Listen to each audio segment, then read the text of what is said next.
Good afternoon, everyone. Hello, Assalamu alaikum.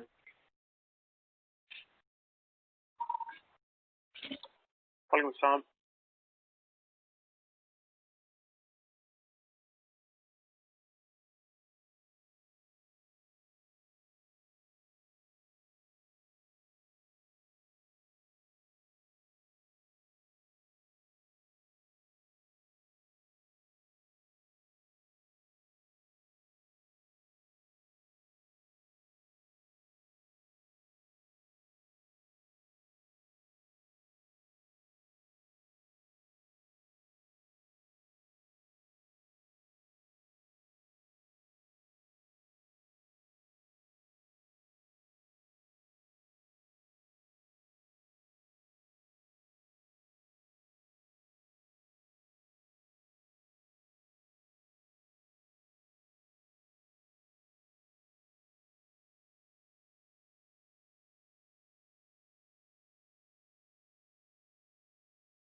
Hello, good morning to everyone. Good morning to me and good evening to everyone.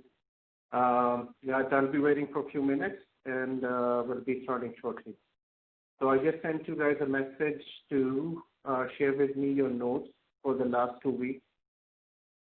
So far I've received notes from one of the students, and so by the end of this lecture, please share me with your notes. So if you have any questions during the time while we're waiting for others, you may ask. Ravi, thank you so much. Yes, I've received your notes. Thank you. And I still have to check them, and I'll let you know.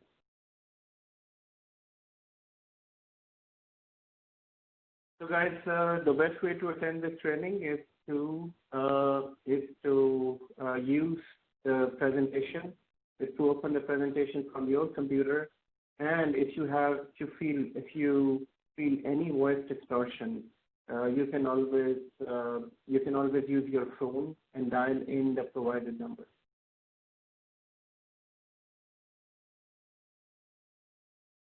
So I'll be waiting for a few more minutes, and I'll start shortly. So in the meantime, open VMware and open Server 2008.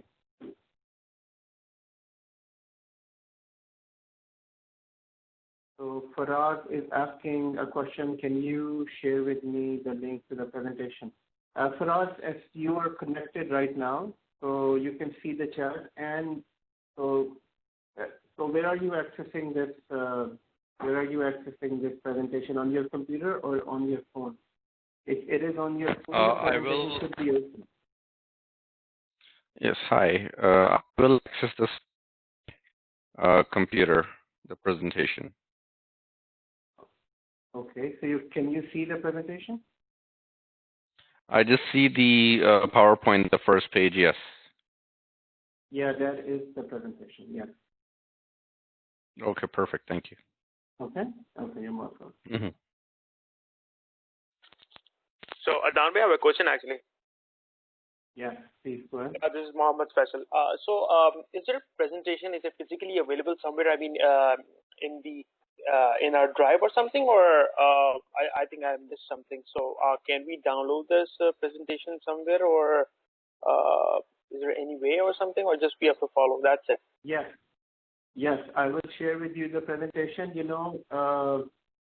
Since we started with very basic, I will share with you this presentation. But for this training, the most important thing is the notes that we are making and we are sharing. So at the moment, there is nothing I'll share with you mine from too. this presentation.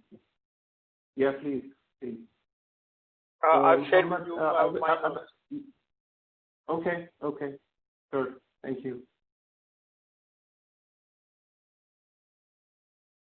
So guys, let's begin. If you have any questions anytime, you can use the chat window to ask your questions right here on the screen. We have a quick reviewer from day 2 and day 3. So let me go back to day 2 here,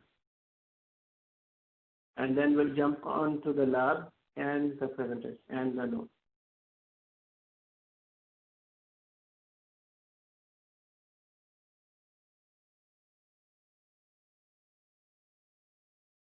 So, guys, we started with introduction to servers and clients, and so we talked about computers. So right here on the screen, this is so quick reviewers from the last lecture. If you have any questions at any time, please type it in the chat window.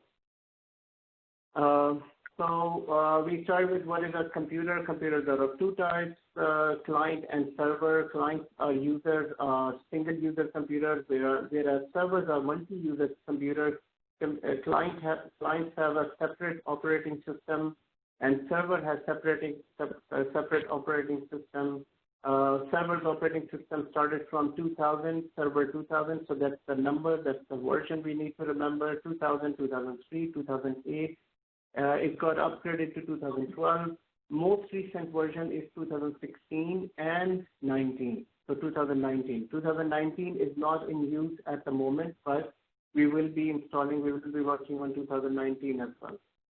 We also talked about life cycle of a server. I hope that this is all in the back of your mind. Actually, it should be in your, it should be like on your fingertips. So tomorrow I will take an exam from day 1, day 2, and day 3, and including day 4 today.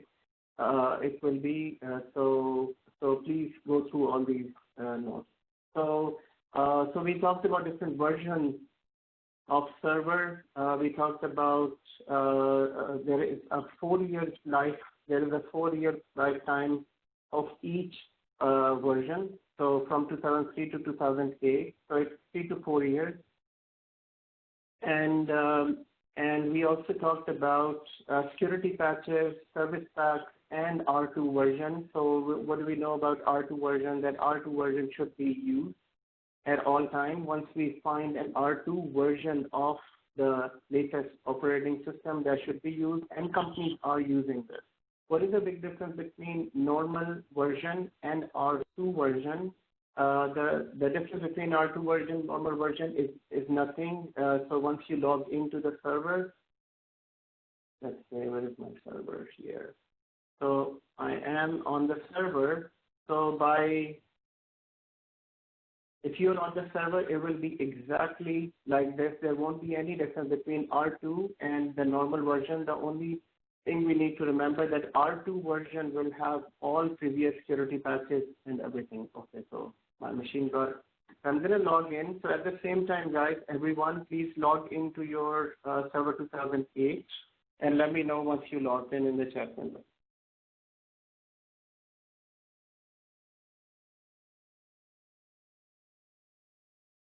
So one more thing that I requested last time is that it's better to have 2 screens, one screen for your lab and one screen where you can open presentations. That will be very, very convenient for you. Otherwise, I mean, it's difficult to follow me in the lab and also for you to watch the presentation on one screen. So your second screen can be your tablet, your second screen can be your iPad, where you can open presentation, but on your laptop or on your monitor, you can follow me on the lab. Okay. So I know that it's a bit blurred on the screen. Is it a bit blurred on the screen? It's too small. Let me make it. Let me make it. Try to make it more prominent.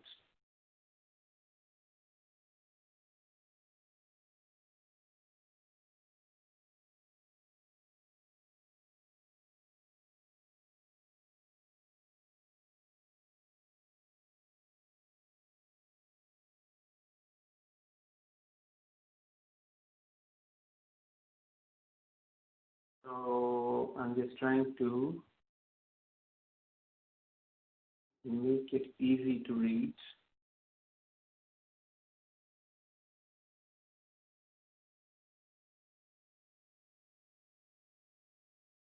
I think this should be better. So you can see on the screen I'm on initial configuration task. Okay, so I'll come back to this in a moment.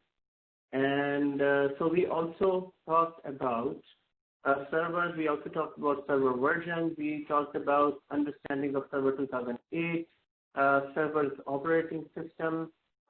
We also talked about servers out of two types. Server can be a physical server or it can be a virtual server. Once the server is installed, it will be exactly like this. I mean, by just logging onto the server, there is no way to find out that is it a physical server or it's a virtual server. We are working on a virtual server at the moment, so this should be clear. We also talked about CPU, and CPUs are central processing units. All computers are made up of input, process, output, which are we also discussed here. So here we talked about CPUs out of three types, i3, i5, i7, and it should be 100% clear to all of you that what's the big difference between i3, i5, and i7. If I ask you to draw this, you should be able to draw a CPU based on what we have covered last time. So this is very important to understand the processing, the power, because this is the power. The CPU is the main power for your computer. If CPU is i3 and you bought this i3 server, actually there is no such server as i3. Most of the servers are i7. They all start from i7.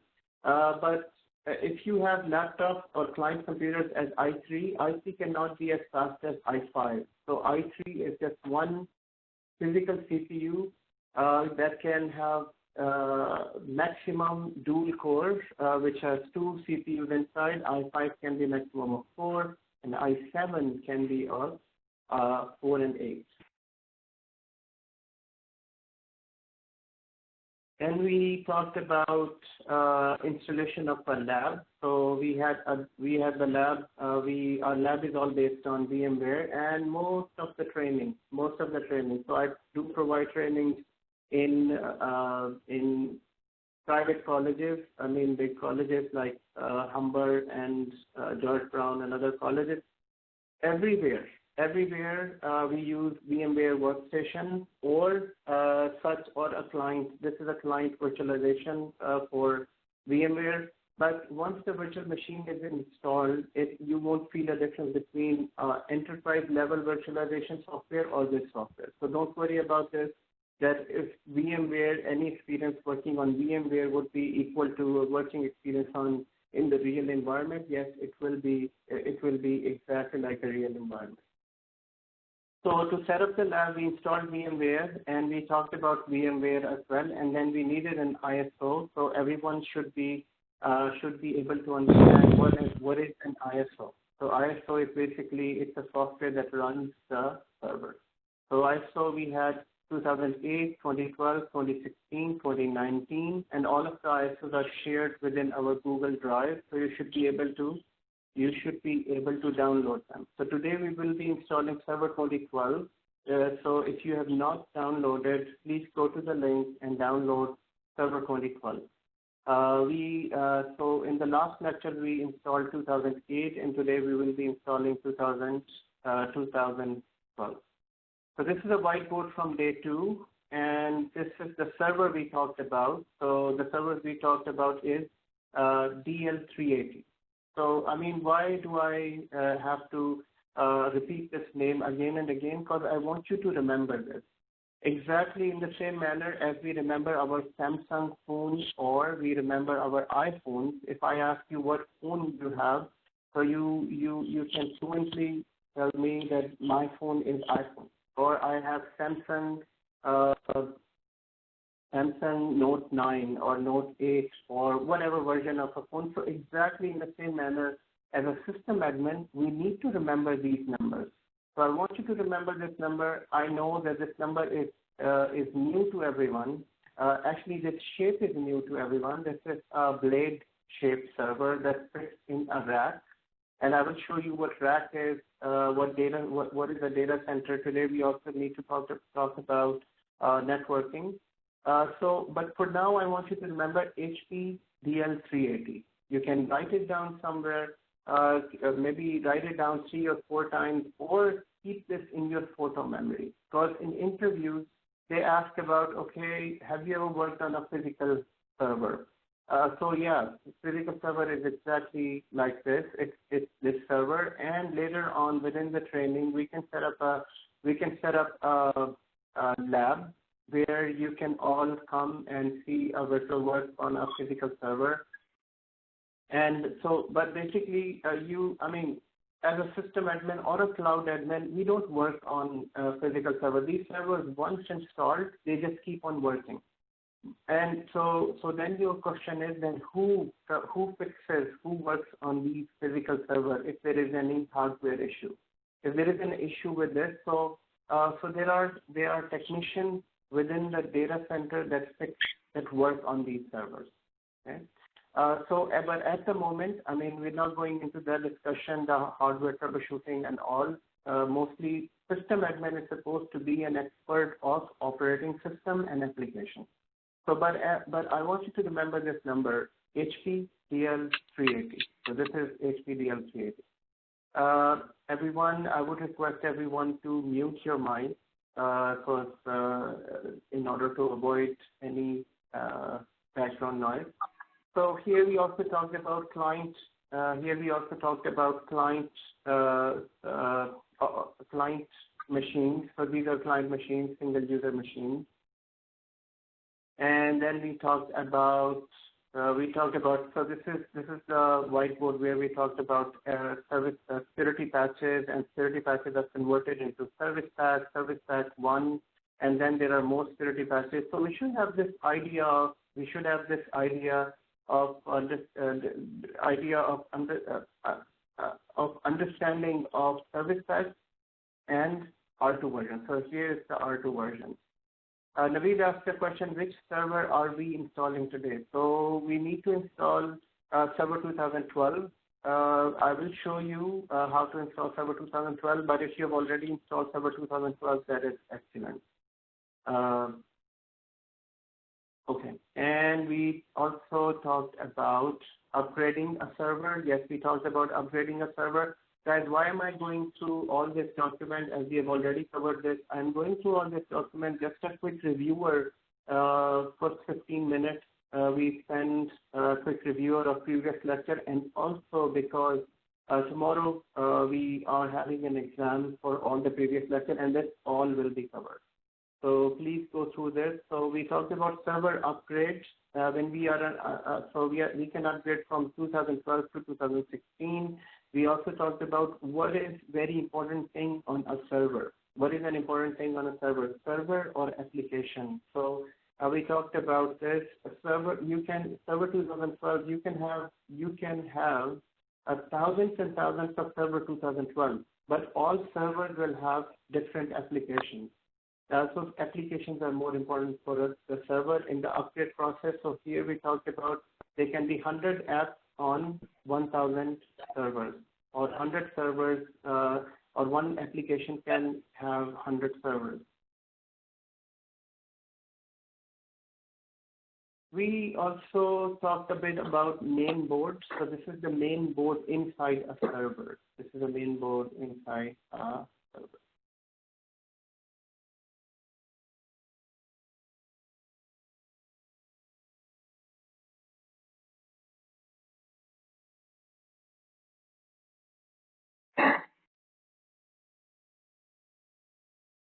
Okay, so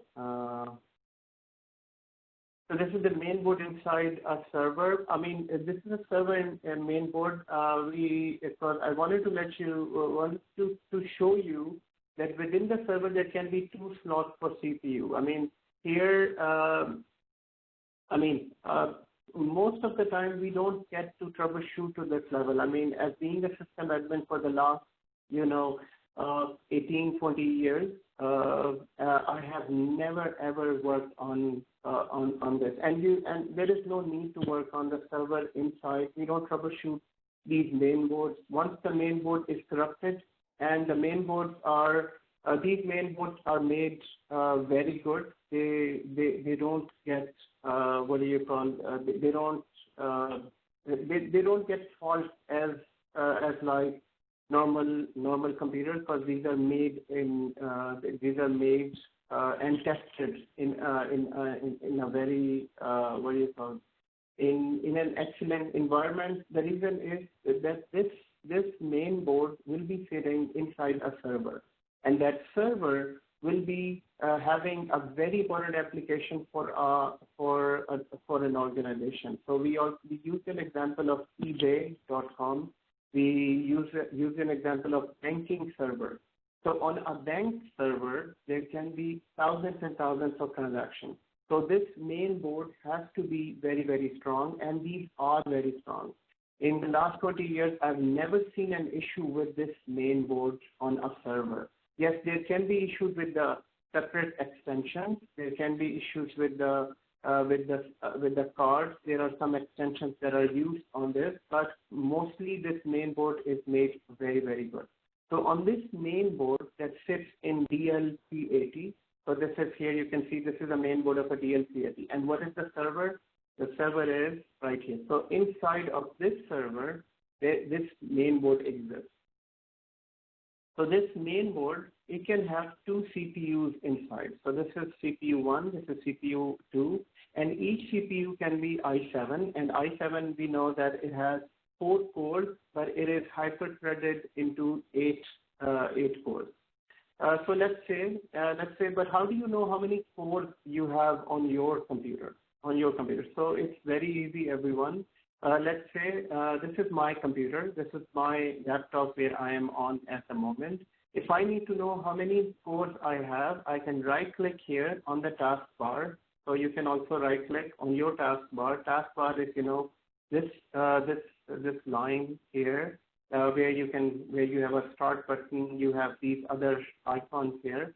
You can right-click on the taskbar. You can go to Task Manager, and within the Task Manager, I can show you that here we can go to Performance, and in the Performance here it shows us the number of cores. So this has 4 cores, 1 socket. So this computer has one socket, one physical socket that has 4 cores, and it has 8 logical processors.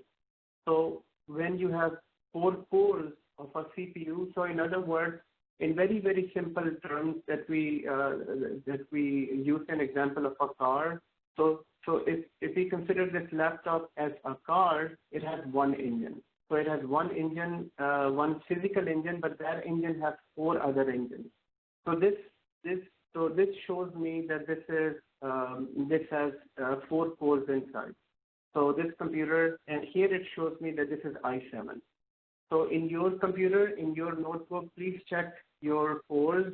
You should be able to understand, guys, at this point, so if you have installed servers, and also please in the chat window, let me know what CPU you have in your computer. Viewer 14 asked a question, could we install a network printer as a patch from the server to all clients, or do we need to physical do that on each machine? So viewer 14, may I know your name, viewer 14? So viewer 14, the network printers are installed on the network, and they don't need to be connected to the server. So we have printers, I think if that is your question. Wasim asked a question, recently replaced the RAM and modules in a Dell Equalogic server, lucky me. No, actually, so yes, you are lucky, Wasim. So what I meant by there won't be any issues. There won't be any issues on the main board. That means that there are no issues on the main board. The issue you just mentioned is the RAM. The RAM went down, and RAM is an extension. RAM is not part of the main board. So basically, these are the RAM slots here. So these are RAM slots. So there can be an issue with the RAM slot. There can be an issue with the RAM, but not with the slot. So this is why I said that there are. I mean, it will be rarely that there should be an issue with this, but there can be issues with the extension. Okay. So the module you replaced is basically the RAM here. Okay. And Naveed said, where does it say I5 and I7? Yes, it's in the taskbar. Okay. Okay, Naveed, thank you. So here, so this was day one. Was it day one? Yes. So we also talked about different versions. We also talked about a few things here. Okay. Alamgir is asking a question. Couldn't understand, sir. Can you explain again why show 4 cores but it shows 8 processors? Yes, it's a good question. So everyone, the thing is, here, as you can see, this is 4 cores, but it is showing 8 logical processors. So what happens is that each CPU is divided into 2 virtual CPUs. So this logical CPU is basically the virtual CPU. So it's the virtual CPU. So that's why the real CPU will always remain 4, but it will be, you will see 8 CPUs inside because it has logical for 8 CPUs. And why is it divided into 8 more CPUs? Because basically it wants to divide the loads on the computer. So let's say this is a computer and here it shows overall CPU performance. So basically this is one physical socket that has 4 CPUs inside, but then it's further divided 4 into 8. So each 4 is divided into 2 more CPUs. So this is just to balance the load of applications inside your computer. Let's say if I open 2 Chrome, if I can open 2 Chromes in this, so one Chrome will be used by one CPU and the other Chrome will be used by another CPU, and that is internal management. So this is why on a 2-core laptop you will see 4 logical CPUs. In 4-core laptop you will see 8. So it's double the amount of cores. Okay. Sir, I have a question. Yeah. Sir, my CPU, my laptop is not working properly because I can only use on VMware 1 system, and after that it's showing 100% usage. Even I cannot log in this meeting as well. I'm not using through laptop. I'm using through cell phone. So how, sir, it will be? How I can resolve this issue? So yes, Sayed, you're saying once you open VMware, your computer goes 100% usage, right? Yes, and only, sir, I make only one server. One virtual server. Yeah, okay. More I cannot. This is fine. What is the CPU in your laptop? i3 or i5? Sir, it's i5. It's i5. Yes. Okay. It's i5. It should be able to run at least one virtual machine with other things on. Do you know how much RAM you have in your computer? Yes, sir, 16. 16 is fine. I mean, your computer is fine. So, yes. So within the break, I'll log into your machine and we'll try to fix it. We'll see that if what is using your CPU and you're not able to. i5 with 16 GB, you should be able to easily work with 2 machines at the same time. Yes, sir. Okay? Okay, fine. Thank you, sir. Okay, guys. You're most welcome. So in the previous lecture, we talked about, again, we went through quick basic client and server. We talked about Server 2008, physical CPU. We also talked about memory.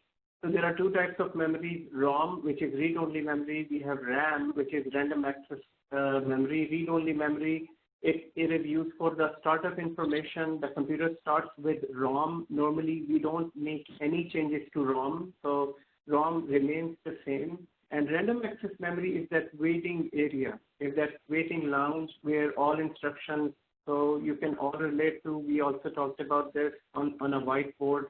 That what is the main benefit of a RAM? RAM is that waiting area where the information stays before it goes to the CPU, before it is sent to the CPU. So we talked about RAM, we talked about CPU.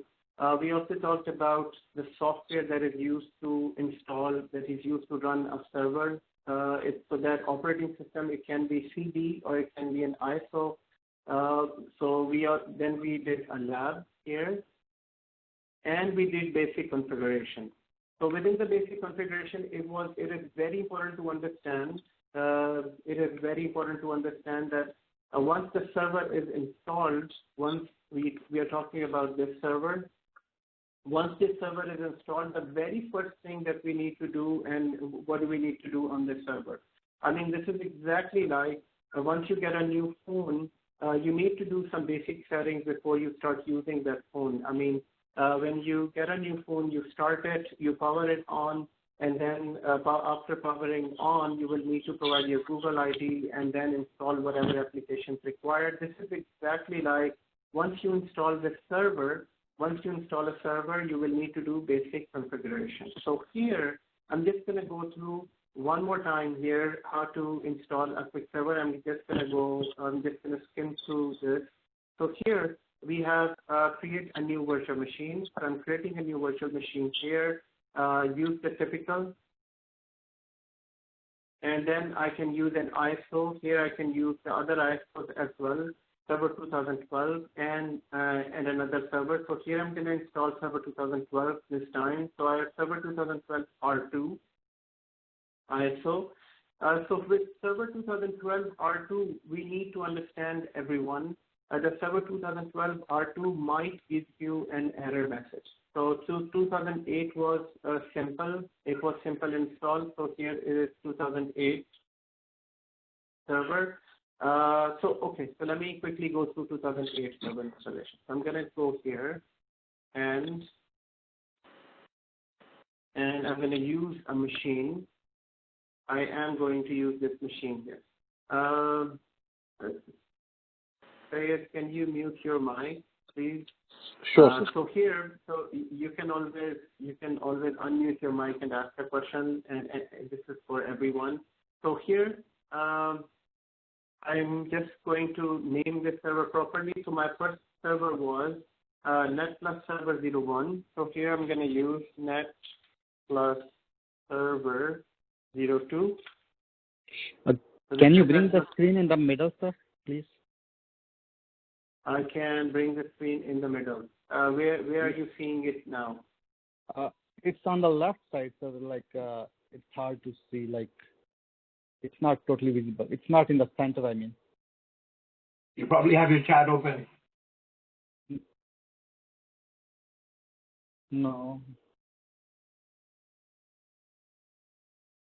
Okay. So your screen is not in the middle. So what is on the rest of the screen? Do you see the circle? Adnan, but it's bigger size. You know, is this usual size. No, it's better, sir. I don't know. I just tried to close the chat box. Maybe after that. Okay, so now it's okay for you? Yes, sir. It's okay. Thank you. Okay, you're most welcome. So here. Amanda, you had a question? Yes, please go ahead. We were talking about the patches and stuff, right? So I was wondering if there's a network printer, do we deploy it as a patch as well, being a network admin? Network printer deployed as a patch. Is that your question? Yes. Yes.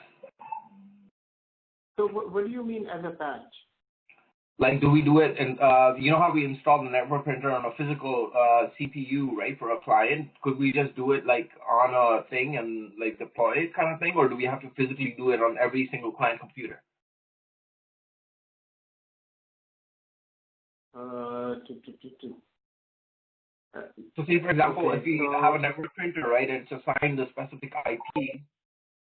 So from what I remember, it was you could just install, add a new printer on your Windows and install that IP or give that static IP for the printer, and you could just print it offline. So in the server, can you actually do it for everyone just one time, or do we have to go physically each and every single client computer and set it up like that? Okay. So for everyone, let me just repeat that question. The question is, everyone, the printer. Printer, I mean, most of us know what printer is.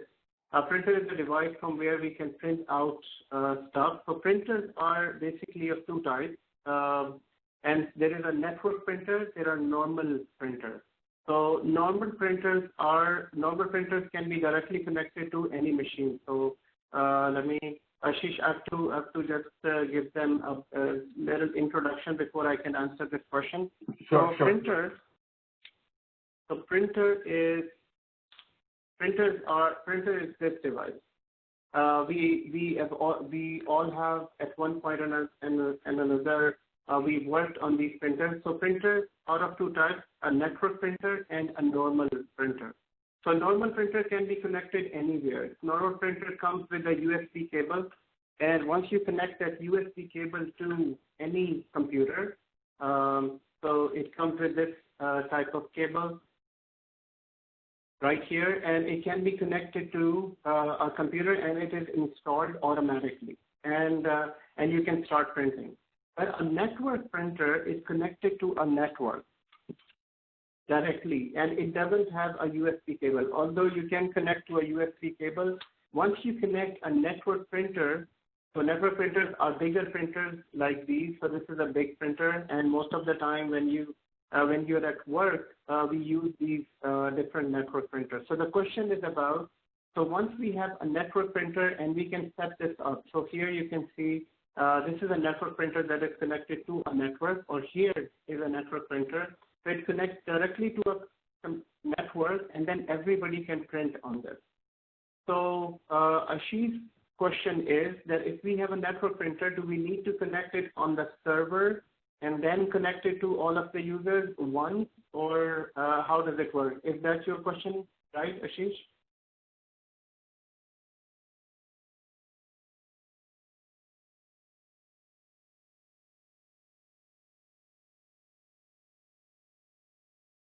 Okay, so I guess the question here is... Computer just hold for a second, Okay. Can you hear me, Ashish? Yeah, I can now. Okay. So your question is that if this network printer needs to be installed on a server, and then is it connected? Yes. Like, can we do it as a patch? I remember because that day we were talking about patches, right? So I was just wondering, can we do it as a patch on every send it as a patch to every client, or just you have to physically go and allow it? So yes. So first of all, we don't install servers. We don't install printers on a server. So once it is connected, we have special role in a server role, and today we will be discussing a role on servers. And one of the role of a server is known as print server role. So that role, once you install that role, then we can connect this network printer to a server role, and from there we can manage this printer, and then all clients will be connected to this. Oh, perfect. And once we are on that role, we'll go into more discussion on this. Okay. So guys, here Server 2008 is being installed. We have a Server 2008 is being installed. It is so as you know. Now what I'm going to do is, so this is Server 2008. So once the Server 2008 is installed, and this is what we discussed in the last lecture, that we need to do some basic configuration, and that basic configuration included.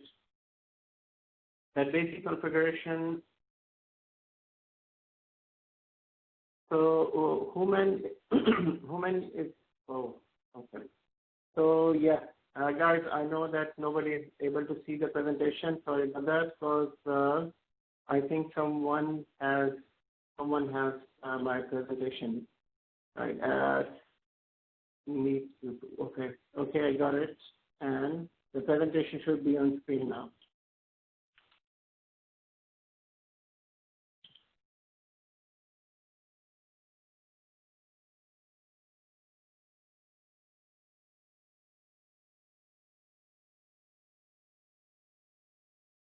Okay, excellent. So here, once The server is installed, everyone. Once the server is installed, this is what we need to do. The very first thing what we do is log into the server. We set a password for administrator, and then we start working with. And then we start working with basic configuration. And the basic configuration includes initial configuration. So this is the window we talked about. And this is where everything starts from. So guys, today, and within this window, what we did, we set up the time zone. We didn't do the activation because this is a test server. On a test server, we don't do activation. So we set up the time zone, and then we set up the networking. Networking is that unique IP address, unique number assigned to a server, and we had a discussion on this. We had a quick discussion on this, not a detailed discussion, and later on we're going to have more discussion on IP addressing. Why do we use this number, and why all the companies use these numbers? In your home network, you will also assign 192 IP address on your TV, on everything that is connected to internet. So there is a logic to this, and we will be discussing later on this one. For now, our IP configuration for this server, for server 1, is 192.168.0.10. And then we also set up the computer name. So these are the few basic things that we set up. Now, once the initial configuration task is done, so in initial configuration task, we also need to update the server. Now, update means you might be installing that server maybe in the middle of the year, and there might be many security patches. So then we enable automatic updates. So then we have to enable automatic updates on this. Now, automatic updates are from Microsoft. So let's quickly understand on a whiteboard how this update works on the server and why do we need updates. So we do need the updates. We do need the updates to basically. So we do need these updates. So let's say we have server this. So I have this as a server. And this server is our NetPlus server. So here, let me basically type the server name, and the server name is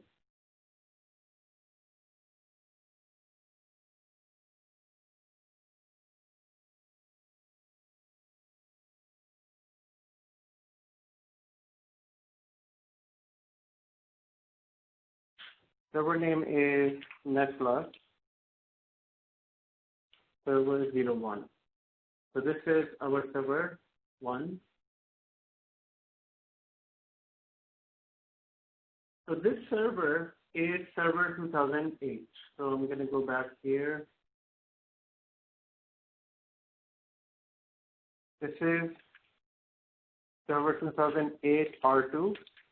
And how do we know that it is server 2008 R2? Because we installed this server. And how do you know, let's say you've just started working as a system admin in one of the organizations and you've provided username and password. So first of all, in order to access the server, you will be provided username and password. So the username will be, to start with, administrator. And the password, in our case, we set up all these passwords to be E capital password 1. So this is the server we installed. Okay, and within the basic configuration task. So what do we have to do in the basic configuration task? So first of all, we need to set up the password. We already set up the password for this server, and we also set up the IP address. So IP address in yes. Sir, I have a question. Yes. When we use like a username as an administrator, so if we are logging in to the other user, we'll use same administrator or something else?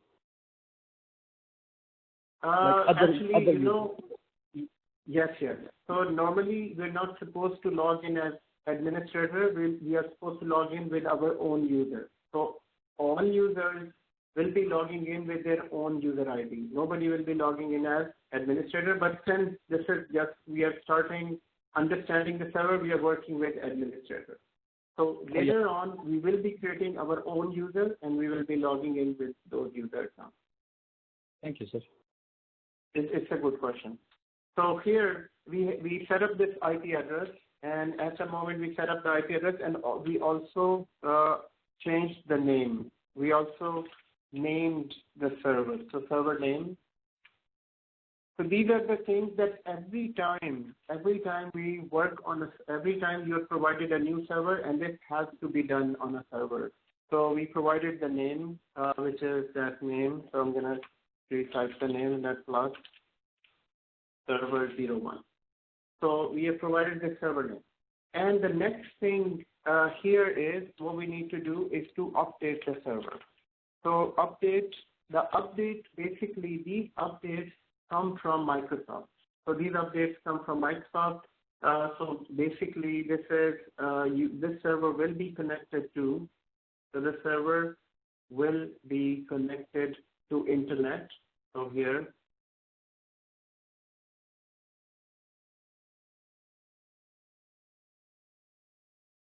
you must connect to internet, and from there it connects to the Microsoft data center. So here it connects to Microsoft data center, which is, so there will be another server in Microsoft data center, and that server will be called an update server. So this is Microsoft update server that has all of the security patches. So this server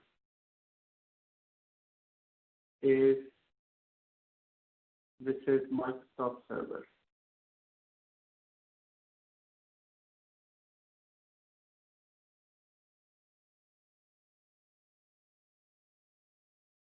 Microsoft data center, and this server sitting in Microsoft data center, and from here it has all security patches set up. So they prepare all security patches within Microsoft, and from here it will be sent to all these servers. So once we enable this link, so once we do this, once if I go here, I enable automatic updating on this server.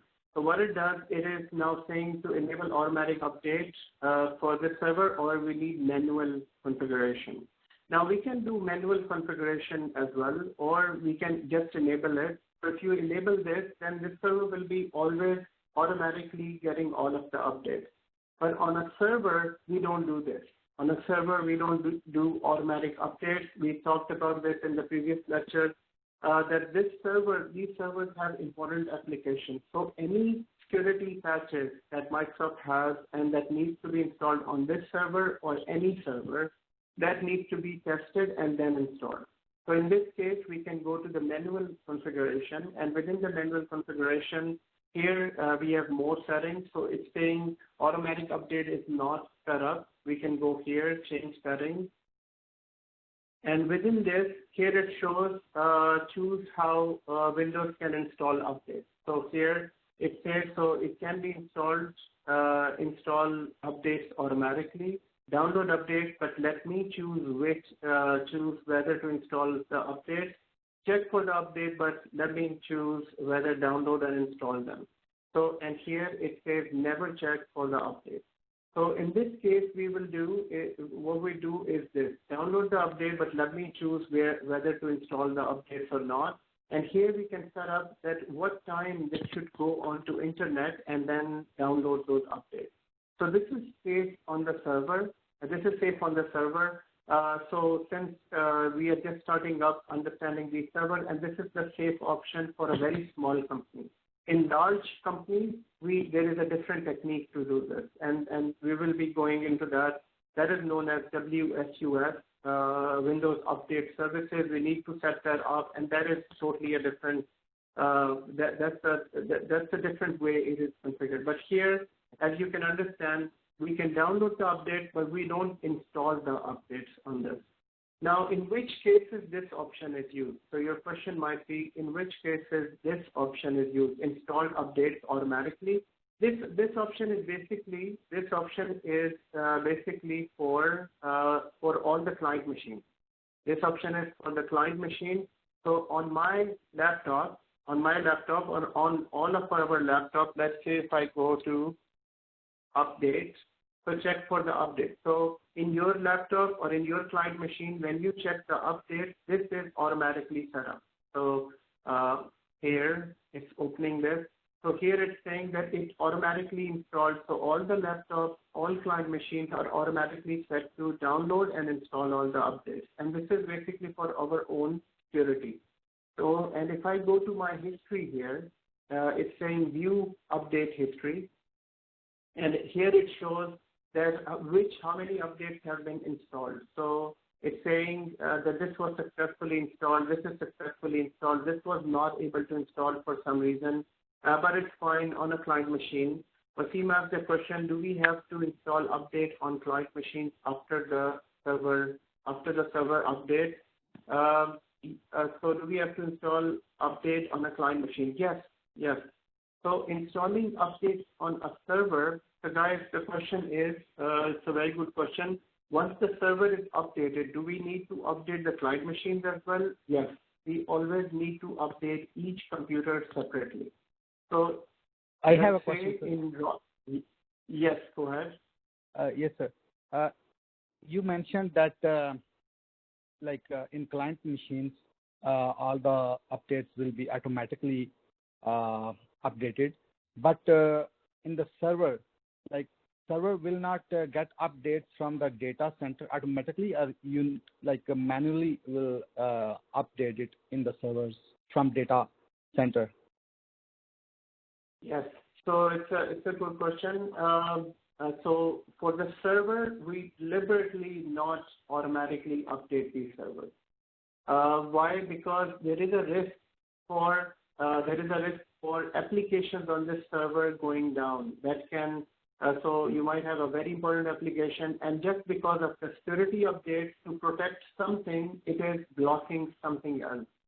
So for that reason, we don't automatically install updates on a server, but we do install automatic updates on all client machines. Yes.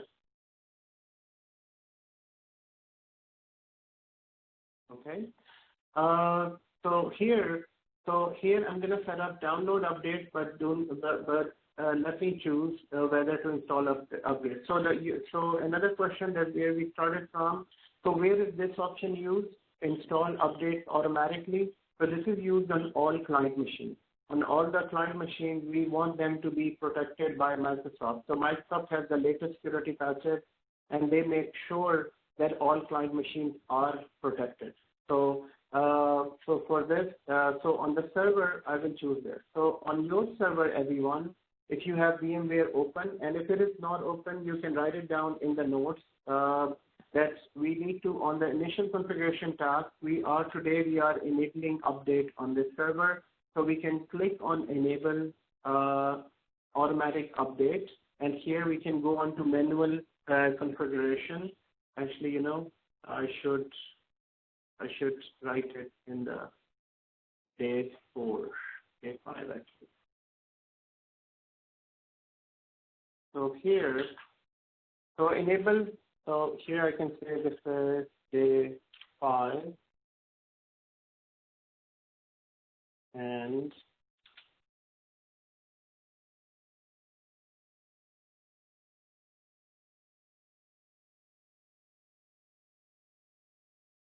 so enable automatic update. Day 4, sir. Is it day 4? Okay.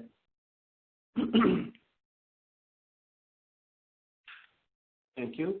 Sorry, Adnan bhai, are you working on server 2008 or 2012? So for now, we are working on server 2008 at the moment. By the end of today, we will start working on server 2012. Okay. Okay. So here we need to enable update on server. And from where did we enable it? We enabled it from initial configuration task.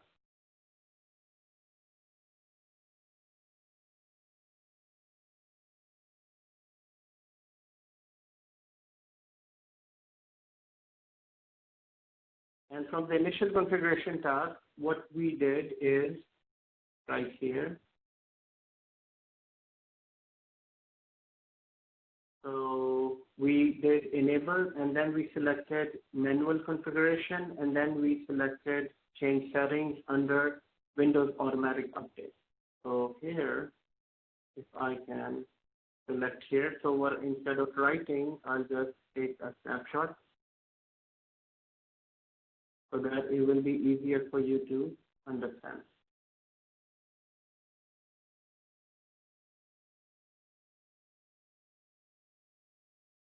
Okay, and here we are not setting it up for automatic updates.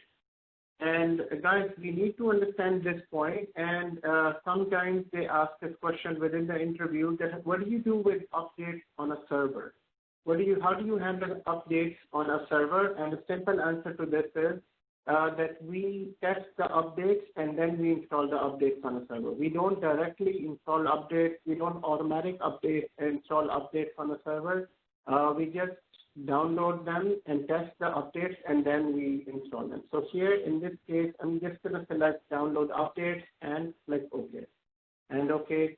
So this is set up for the next time when it is on internet, it will download the updates and it will download the updates. Here it's saying that when was the last time the server was updated? It's saying it was never updated. Why? Because it was never connected to internet. So we haven't connected this to internet.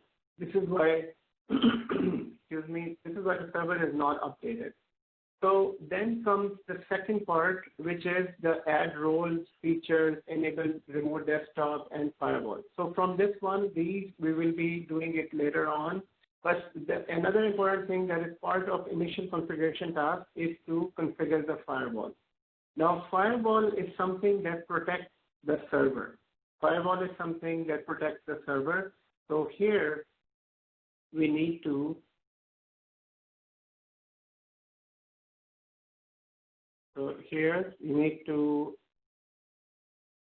type here Windows Firewall.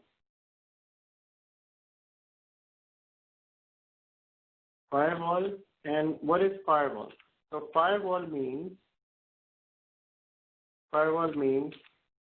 it's a security software from Microsoft to protect our computers. It's a security software. Firewall is a security software in our computers to protect our. It's a security software from Microsoft to protect our computer. Firewall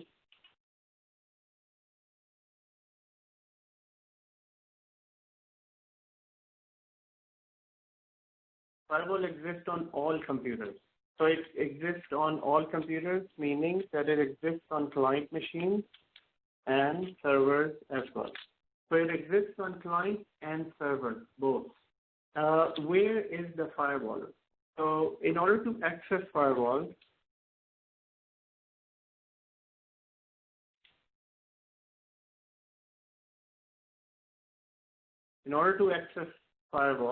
and I'm going to explain this with a real life example as well, but here let me just give you some notes here. So in order to access firewall, all we need to do is click on Start.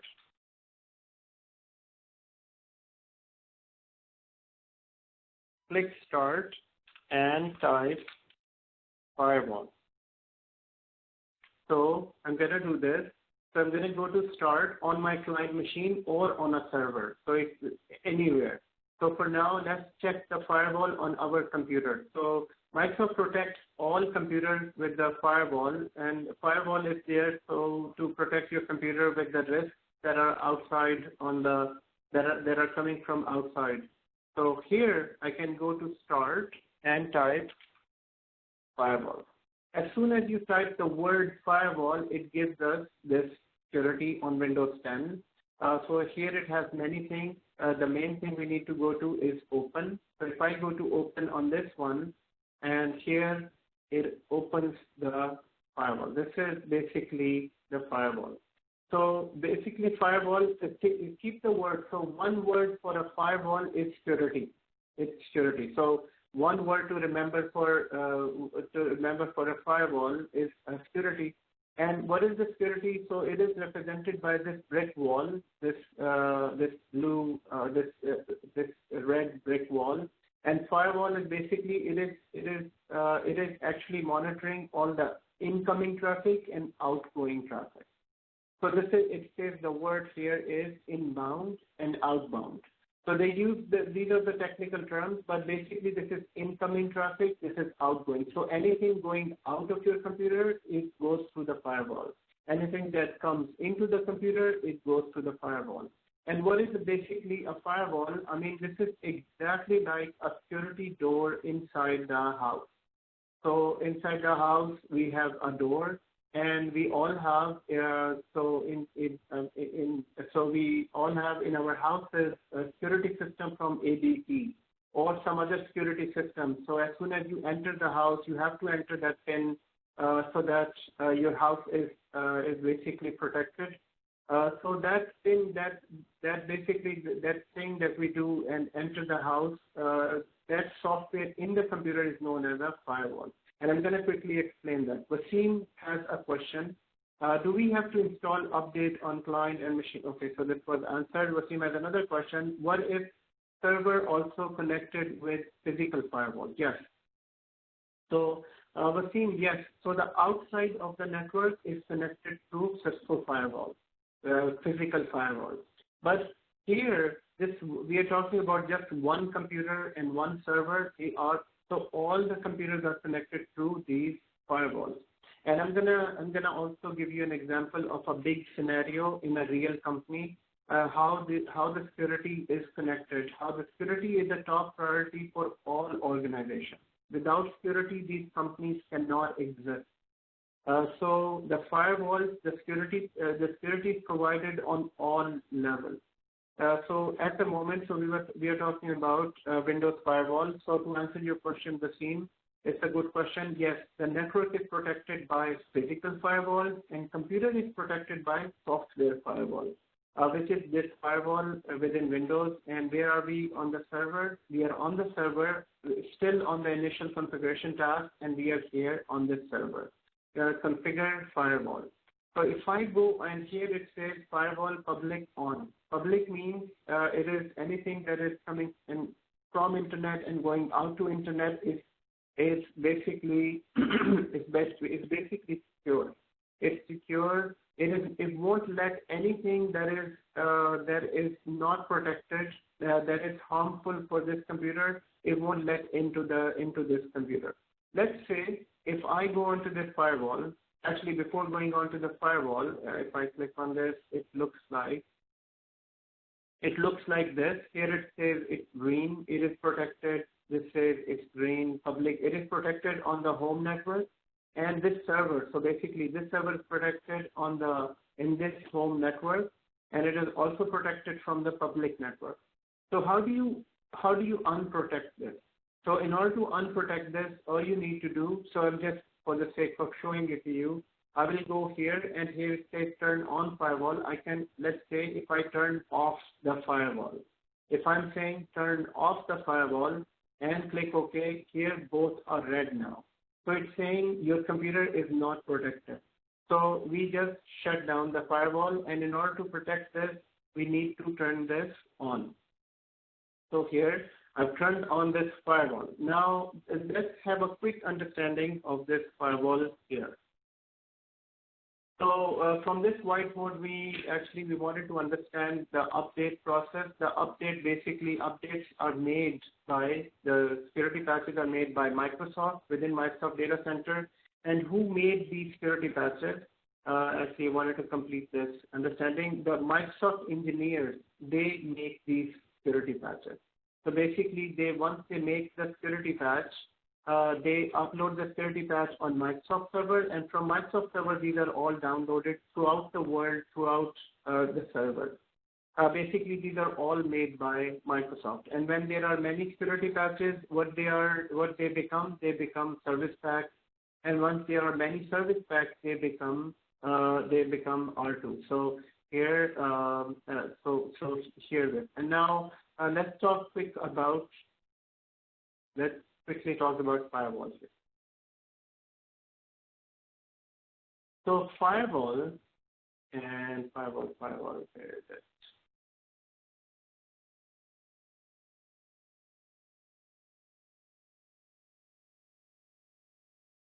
Windows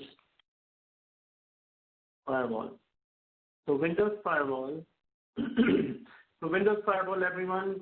Windows Firewall. Windows Firewall. What is a Windows Firewall? What is the one word for a Windows Firewall? And that one word is security. Protection. So guys, all protection, excellent, very good. So this is security or protection. And is security important for everyone? Yes, absolutely. Security is important for everyone. Security is important for us as individuals. Yes, security. We are all very sensitive about security for ourselves, for our house, for our children, for everything. And most importantly, nowadays we are very careful about the security of our phones, our phones. So all our phones, all these software that we see on the internet, they're all protected by firewalls. And these firewalls are of many types. These firewalls are of many types. So for example, this firewall has a firewall. There is a software firewall. There is a hardware firewall. So software firewall, it exists inside each computer. So this exists inside the computer or the phone. All phones have firewalls too. It exists inside any application. So it is a software firewall. And then what is a hardware firewall? Hardware firewall, it's a physical firewall. It's a physical firewall, and it protects the network.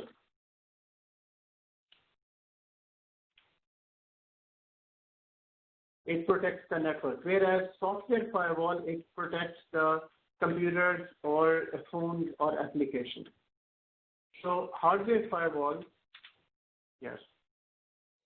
But what will be the example of hardware firewall, sir? Hardware firewall is exactly like this. So here I'm going to type hardware.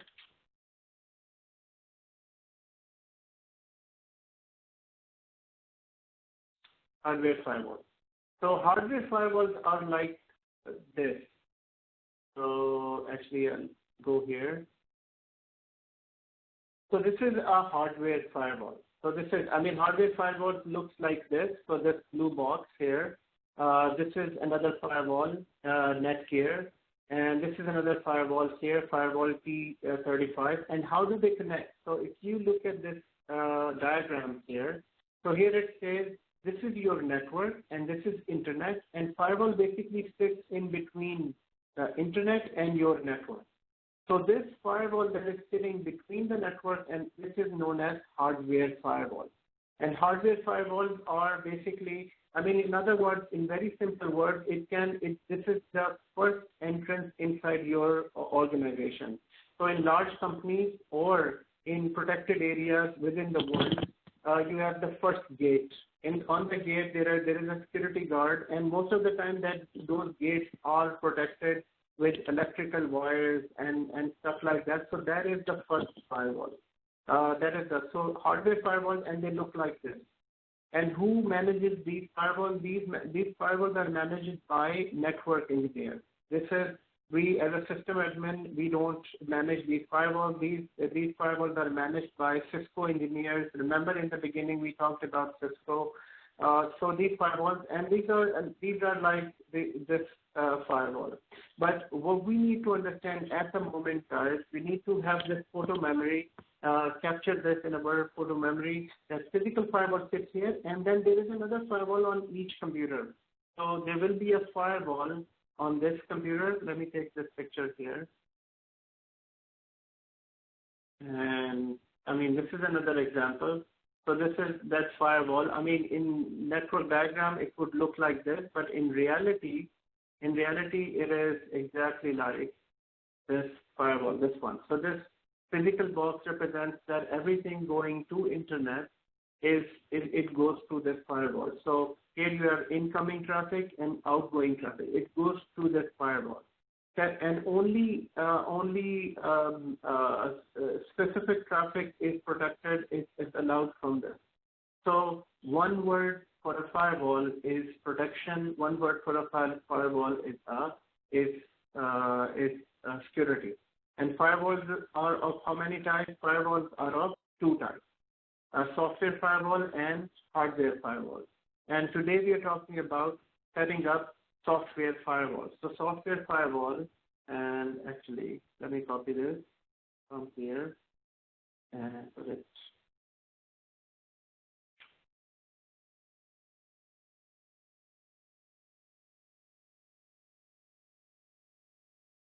So we have a firewall right here and a firewall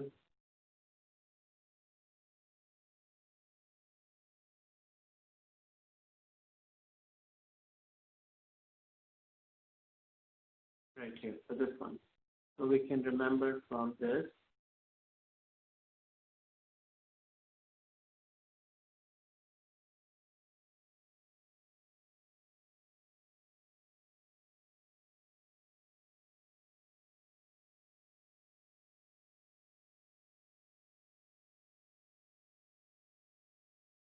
So the important thing that we need to understand from here is these few things. So we have a firewall on this level. This is a hardware firewall. So this one is a hardware firewall. And then on each computer, we have a software firewall. So on each computer here, we have a software firewall, and that firewall is basically known as Windows firewall. So there is a firewall on this one, there is a firewall on this one, there is a firewall on this one, there is a firewall on this one, there is a firewall on this one. So why do we have two different firewalls? It is to protect this environment. So let's say in case something gets through this firewall, then it should be captured on this firewall. So this is exactly like on the airports. When you enter into the airport, they have the scanners.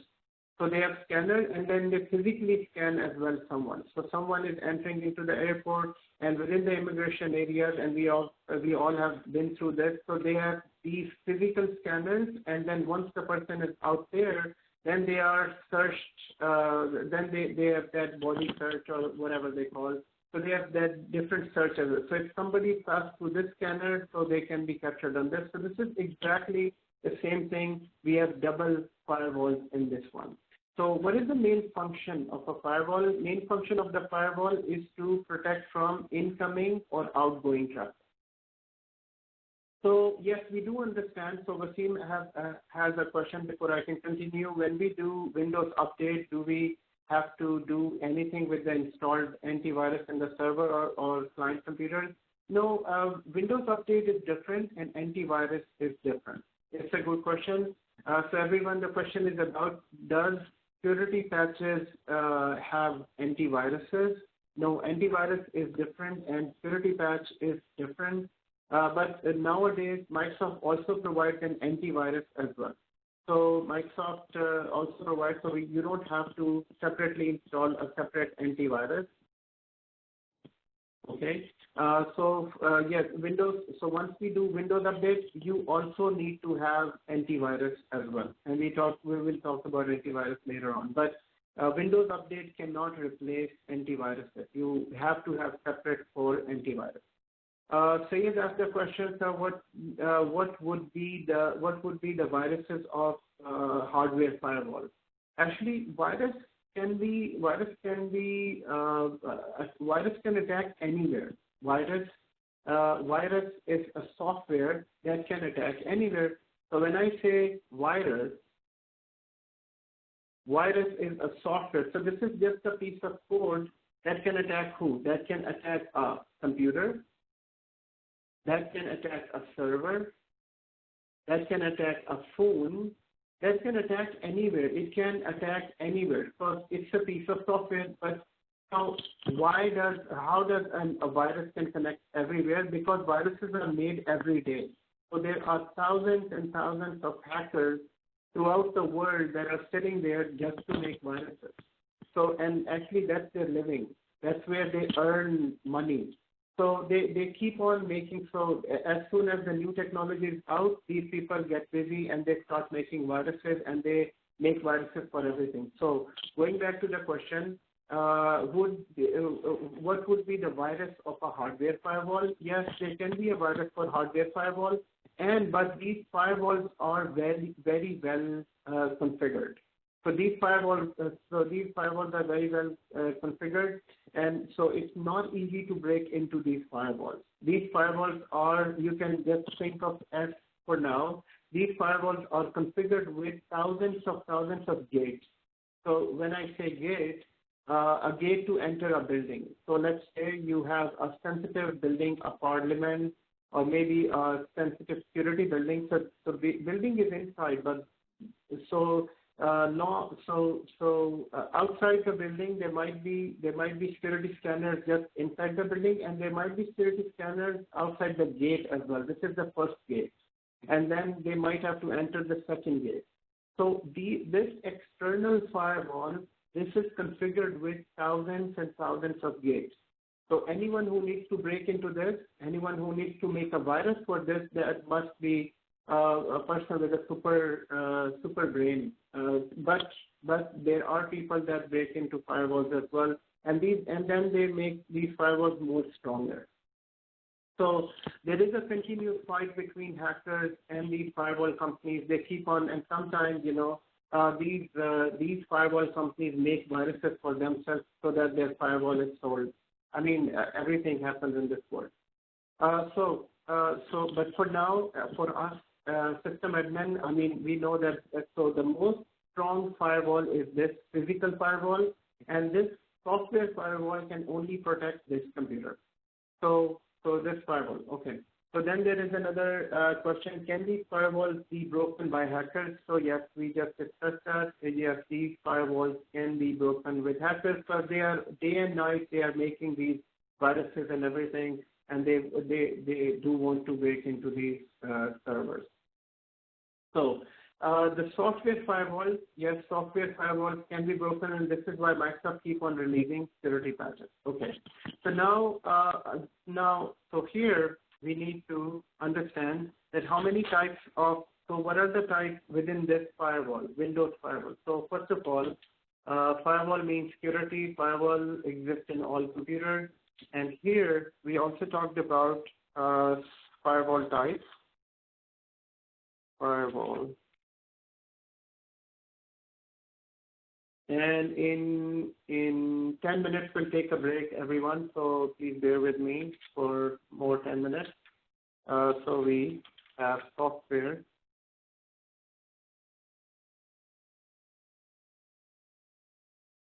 Software firewall.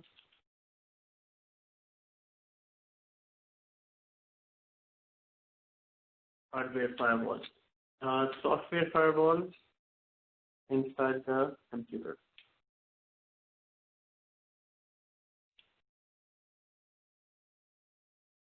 And example is Windows Firewall.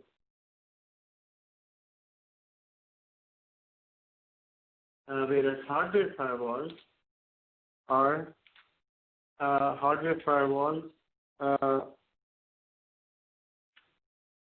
configured on the servers on the network. Configured on the network, and example is Netgear firewall, or the most famous firewall is F5 firewall. So F5 firewall, and we can look at it, F5 firewall. So if I go here and I say F5,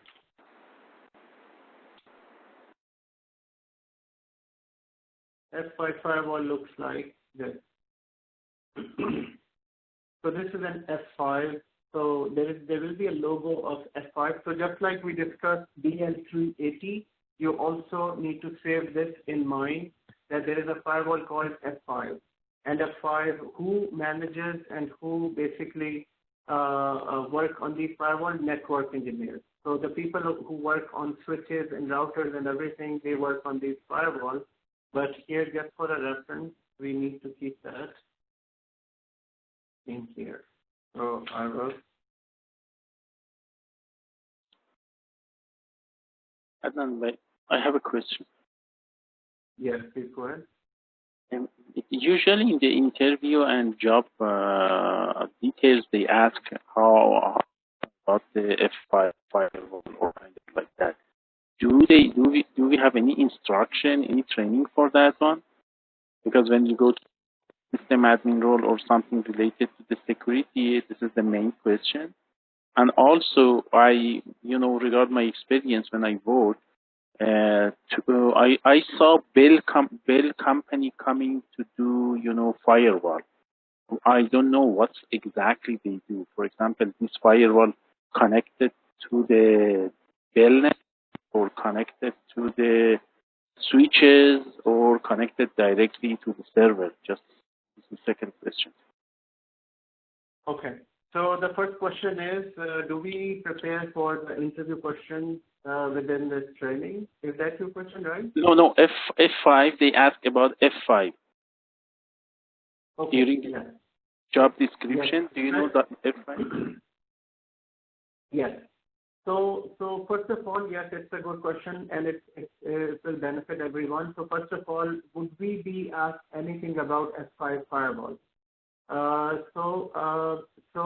Most of the time, we won't be asked anything about the firewall as a system admin, because there are job roles that they are looking for people, and all companies, they all understand that this is not a responsibility of a system admin or a cloud admin. This is a responsibility of a network admin, people who have certification from Cisco. So this is why I keep on repeating here that you don't have to have a very good understanding of this, but you need to have that idea. You need to have this word that in the back of your mind that F5 exists, or there is something called hardware firewall. Or you need to have that in back of your mind that this is how the network works. So here, these are all of your computers inside, but there is a physical firewall. So let's say if there is a problem on a physical firewall and it's not working, so who will work on this?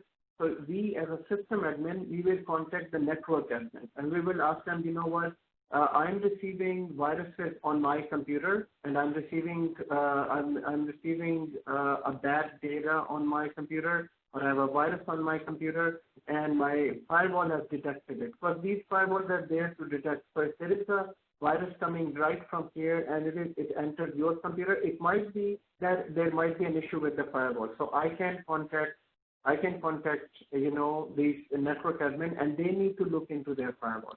So to answer that question, no, they won't expect you to answer, but they might. I mean, if you know these firewalls, this is they will prefer you above others. Okay, so your second question is Palo Alto, Checkpoint, or QRadar. These are different. These are different companies that make firewalls and networking equipment. So Checkpoint is another firewall, just like F5. One of them I mentioned. So these are all networking equipment. Most of the time, as a system admin, you're not supposed to. You're not required to have a detailed, in-depth information about these firewalls. So, but here as a server, as we are going through the server, so let's say if tomorrow I go through an interview and they ask me a question about F5, first of all, they shouldn't ask me a question about F5. Even if they ask a question about F5, you can politely answer, no, you don't have any experience working on F5. Instead of trying to explain them, so first rule of an interview is just be honest. Just tell them what you know, and what you don't know, do not try to make an answer. because they can understand that nobody is an expert. I mean, nobody is an expert of everything. You can learn. They just need to understand that if it is provided to you, can you learn this in a short time? So yes, they just need to see that attitude. So previously in interviews, I have been asked networking questions, and although I've worked on a network on a basic, not a basic, on more than a basic level on a network, I know what is Cisco, I know what is switches, but most of the time I answer them, no, I have not worked on switches. This is not my area. So what is my area? My area is servers and applications. Okay. So, and we can talk about this more, Human, about the interview. So at the moment, yes, this is not your responsibility, but this is your responsibility. The software firewall is your responsibility here. So, but here, since we are making our roots in as being a system admin, so this is why we need to understand these few things. So we have a software firewall that exists inside the Windows firewall, and we have hardware firewall, and this is how much you need to understand at the moment. Just keep that in your mind. Just keep the diagram in your mind as well. And here, actually, I will be pasting this whiteboard within this document as well. But I think I should copy this one here as well, just for a reference. So this is a hardware firewall. Okay. So what do we need to do? What do we do? And in 4 minutes, we're going on a break, everyone. So I know it might be, we might be exhausted. Some of us might be exhausted with all this information. So here, in 3 more minutes, we're going on a break. So in order to access the firewall, so we just click on a firewall, start firewall. So we need to understand a few things here. Firewall protects us from incoming and outgoing traffic. So firewall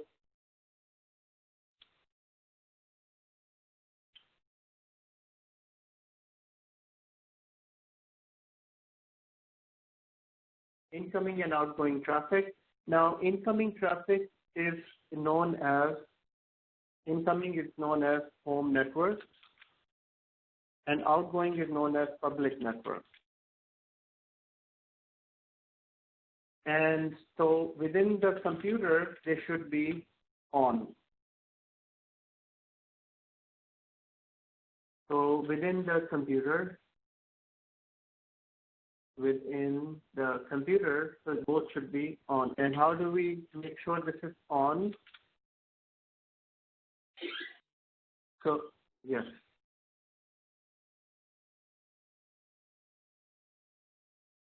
So we just go onto the server, everyone, and this has to be green. And one more time, how do we go onto this? So from the initial configuration task, we can go to configure Windows Firewall and look at this. So guys, most of the things that we are doing in Server 2008 is exactly the same as in 2012, 2016, 2019. So please do not think that we are working on an older version. So I mean, this is making, so the things that we know, we are learning about firewall and initial configuration tasks. This is exactly the same on all servers. So this is why I'm spending some time on 2008, but very soon we will be jumping on 2012 and 2016 as well. And this is exactly the same. Nothing is changed in this. So do not worry about that we're working on older version that is obsolete. It's not in the market. No, today we will be starting Server 2012, and then we'll spend 1 or 2 lectures on 2012, and then we'll move on to 2016. But the knowledge we are understanding, everything, it is the configuration is exactly the same on all servers. It's just that the interface is different, and I'm spending time on 2008 so that it shouldn't be something that you don't know. Because when you will be in the market as a system admin and you will be provided 2008, so you should have a good idea. Okay, this is Server 2008, and I've already worked on this. Instead of thinking that you only worked on 2012 and you don't know what this. But there is a difference between this interface and 2012 interface. Okay, so here firewall one more time. So we went from here, initial configuration task, firewall, and here it is on. home and the public network. Okay. So guys, it's time for a quick 10-minute break. It's what is the time now? It's 8 p.m. 8 p.m. Okay. So let's have a 10-minute break, and right after the break, we will continue.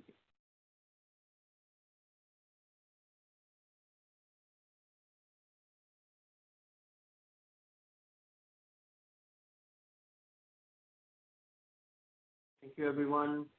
Once you're back from the break, just type here you're back from the break. Okay. In Calgary, it's 6. Okay. Excellent.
Sir Adnan, this is Wasim. Are you there?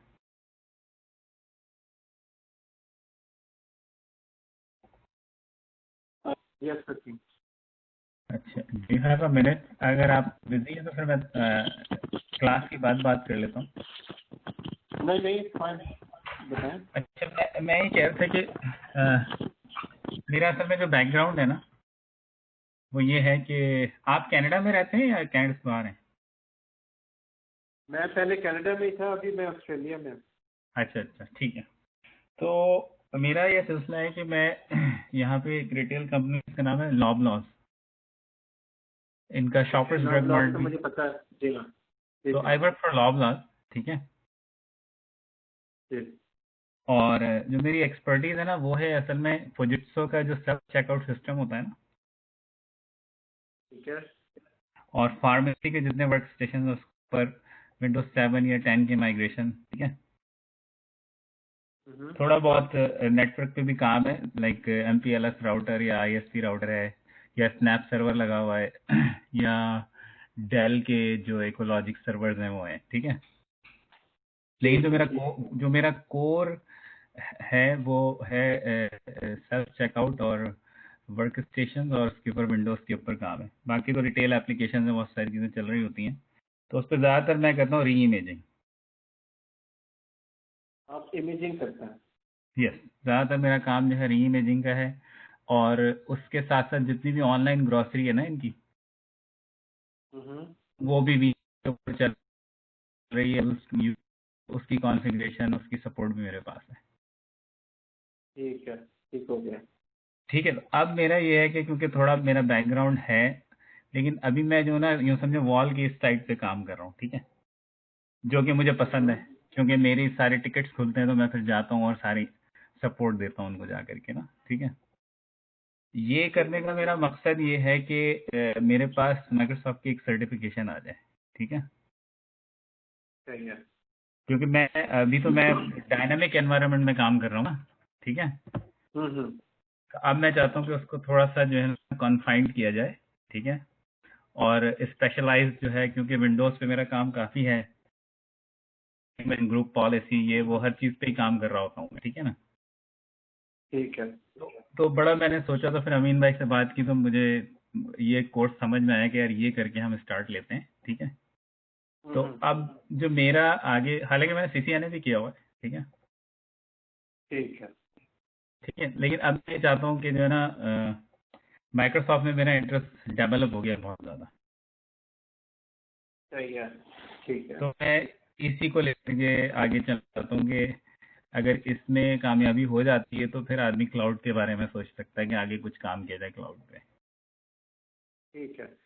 तो वसीम, ऐसा है कि मुझे ये समझ आ रही है कि यानी आप ये जानना चाह रहे हैं कि आगे किस तरह आपको जाना चाहिए, ये क्वेश्चन है आपका? क्योंकि दूसरा ये कि मुझे सर्टिफिकेशन हर हाल में निकालनी है।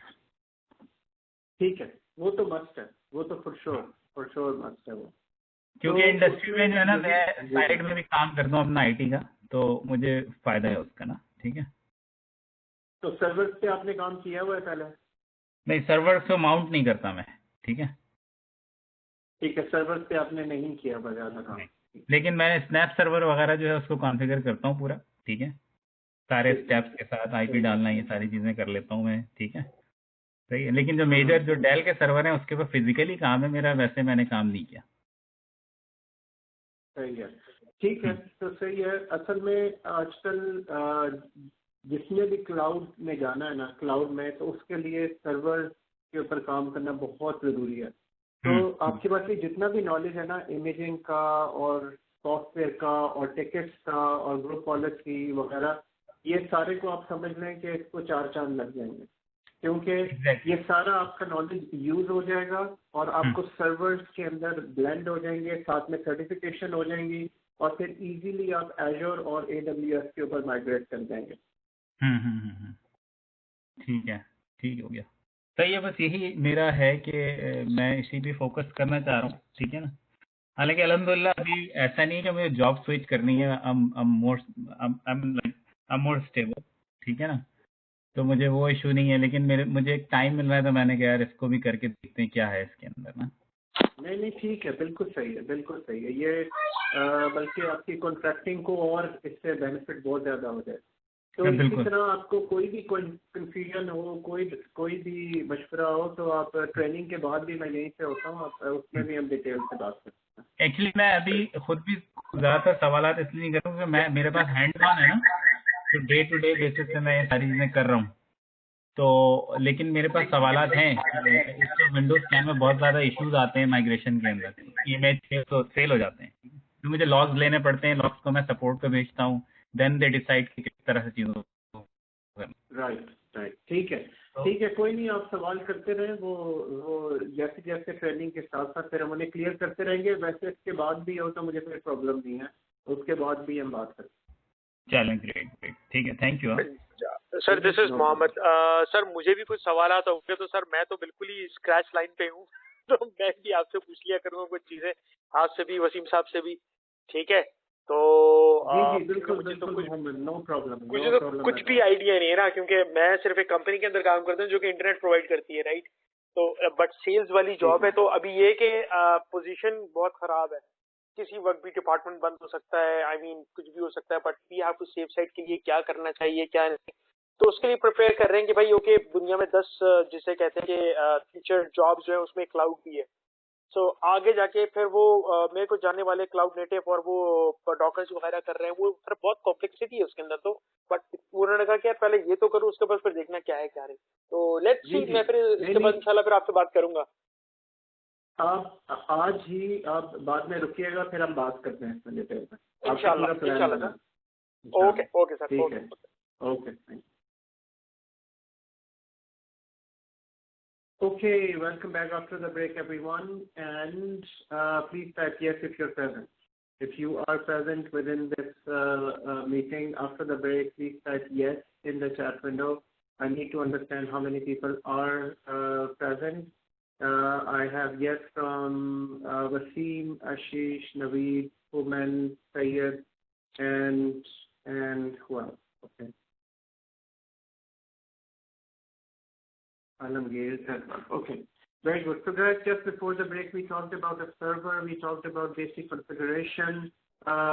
Yes, we are going a bit slow. It's fine because we are learning here, and I want to have all of the students to have a very strong base in this. So in the last 3 days, and this is 4th day today, if you're able to understand everything, if you're able to understand, grasp 70-80% of whatever we are understanding, yes, in all trainings there are some areas that are not 100% clear, it's fine. But as long as you're getting 60, 70, 80% from this training, from the last few lectures, then we're going into a right direction. So I totally understand that there are people that are completely from a different background, and they are coming into IT. And for that reason, and this is the main purpose of this training. I have other advanced trainings as well going on where we don't go into basics. And once you're into this training and we spend, let's say if you register for our the complete track going on, you will see that very quickly we jump onto advanced topics as well. And because we need to gain more knowledge within least time possible. So if we are going slow, it's fine, no problem. And because we have time, and we will spend time, whatever it takes, to basically gain that strong base on this. Okay.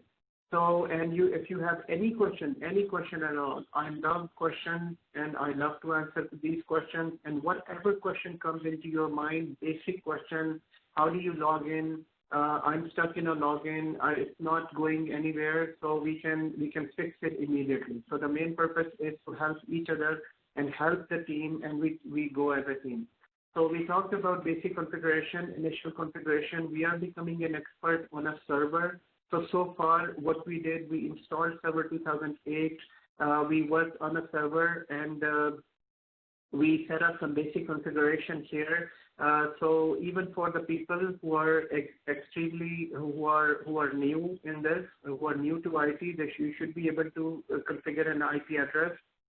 So I hope that in the last week during these lectures, and at the end of this lecture, I have a question for everyone. Please think it over. So we have 2 consecutive days for this training. Let's say we think of an alternate day. So how feasible it will be for everyone if we have one class on Tuesday and another class on Thursday instead of Wednesday.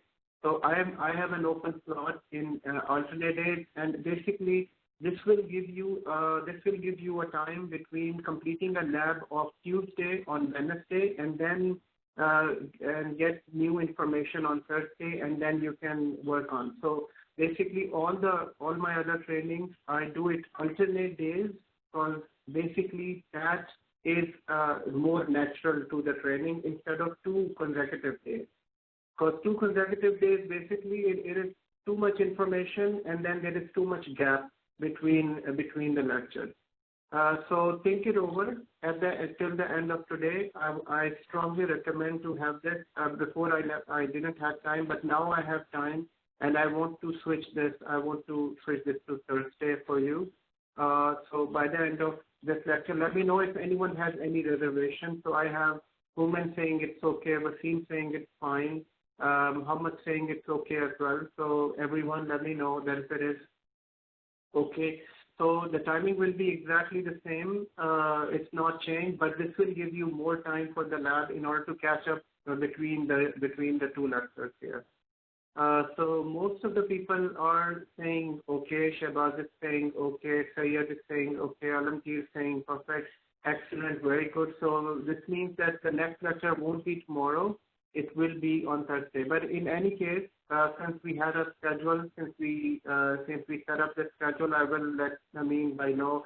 If anyone has any reservation, just let me know. But basically, this will give us more time. So today we talked about provide computer information, and guys, we are still on the runway. Just think of this as a runway. Very soon we will be flying. We will take off into basically more advanced topics. So we are still on the runway. If it is understandable, it is excellent. If you have questions, let me know. We are all here to basically be successful within this training, within getting into the job market. Okay. So we talked about a firewall, and the firewalls are of 2 types, physical firewall, software firewall, physical firewall. So now in our photo memory, we need to, so I hope you took a note as well about this. Although I will be providing you this document, but I still want you to basically use a pen or a pencil and write this down somewhere, because when we write something, it becomes more prominent. So so it becomes more stronger in our memory. So in the beginning, we talked about using 4 different senses, and I use this all the time. I take trainings too.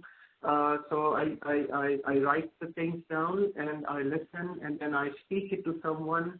So I'm not sure at the end of this lecture we'll get your review on if you were able to meet between the lectures. So remember last time we talked about that people can meet together in a group or something. So we can talk about this later on as well, your previous experience. If you were not able to meet together, then we will try to get another way around this. But still, we need to at least group up in 2 or 3. 2 people or 3 people. Maybe not all of you. 2 people, just get on a phone, set up a time between, let's say, Muhammad and Shahbaz, or Naveed and Sayyed. Just get on a phone and pick up a time, and then explain. Just go through one document. We went through this lecture. What is a firewall? Your views and my views. Maybe 10-15 minutes. That's it. 10-15 minutes. That's it. But it must be done. The group discussions must be done. It has to be done because this will go into your long-term memory. This will help you in the interviews as well. So by the end of this lecture, I need to know that if you were able to meet, if you were not able to meet, then basically today we need to make groups. You can also provide your suggestion who can work with who in a group of 2 or 3, because you can conference 2 other people within the conference, and I need to know the date when you can have that quick conversation.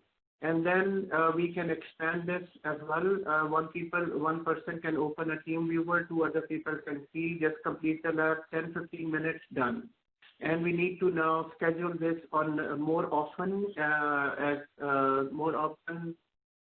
within the week, maybe 2 days a week class, and maybe two sessions, one lab session and one discussion session. Okay, at the end of this lecture, we will decide.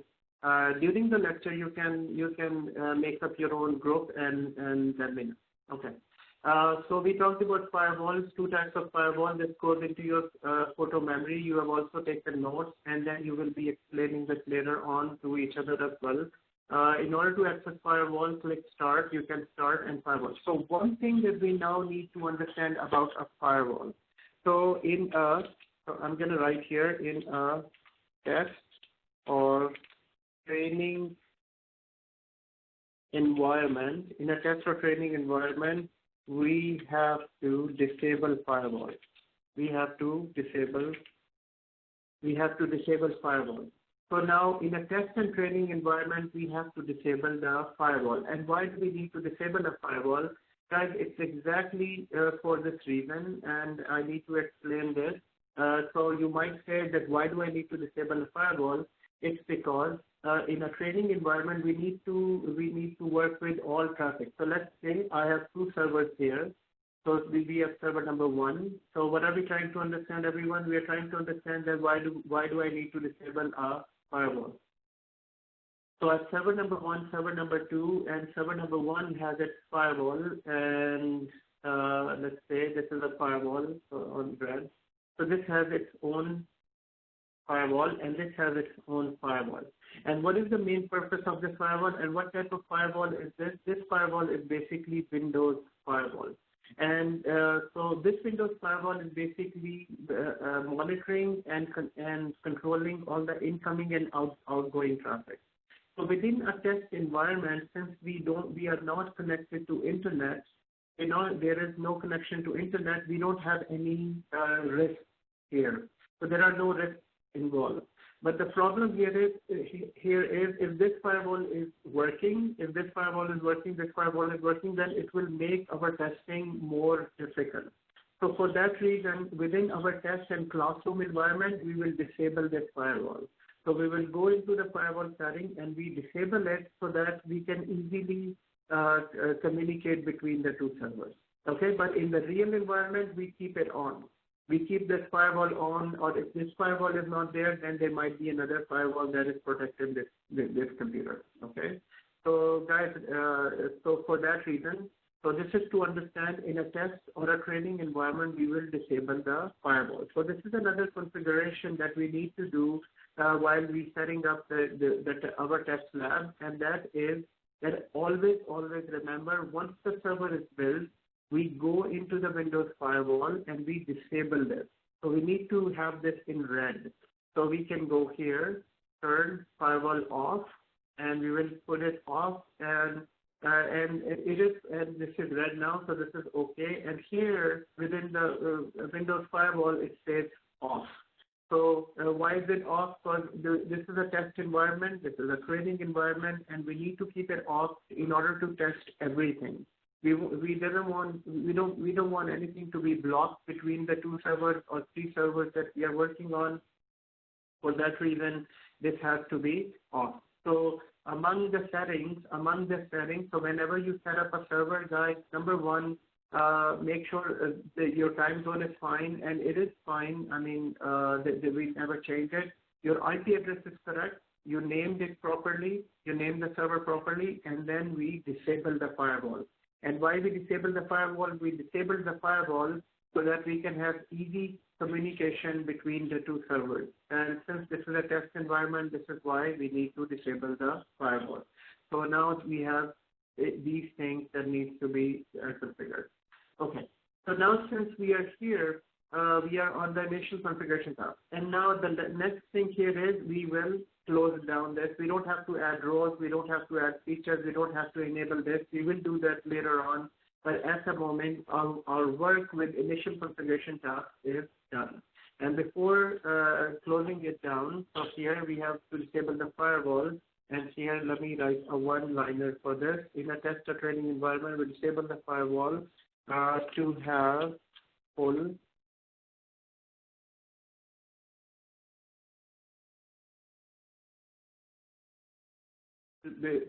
full communication between all servers. To have full communication between all servers in production environment.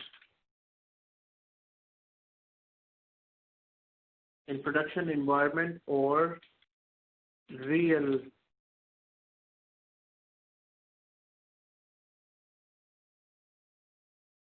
environment In real environment, we keep it on. We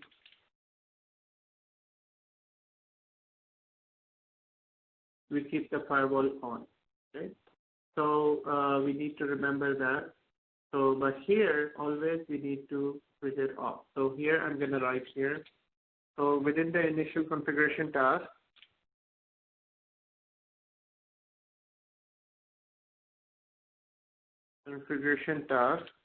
these are the things that must be required. So first of all, we need to name the server properly. And then we need to set up IP address, configure.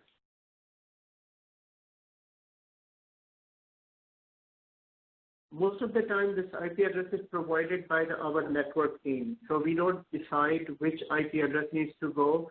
Our network team will email us. So let's say you have a new server. My responsibility and your responsibility will be to install the server. But to set up the IP address, this will be provided by the networking team. So here, I'm just going to type here,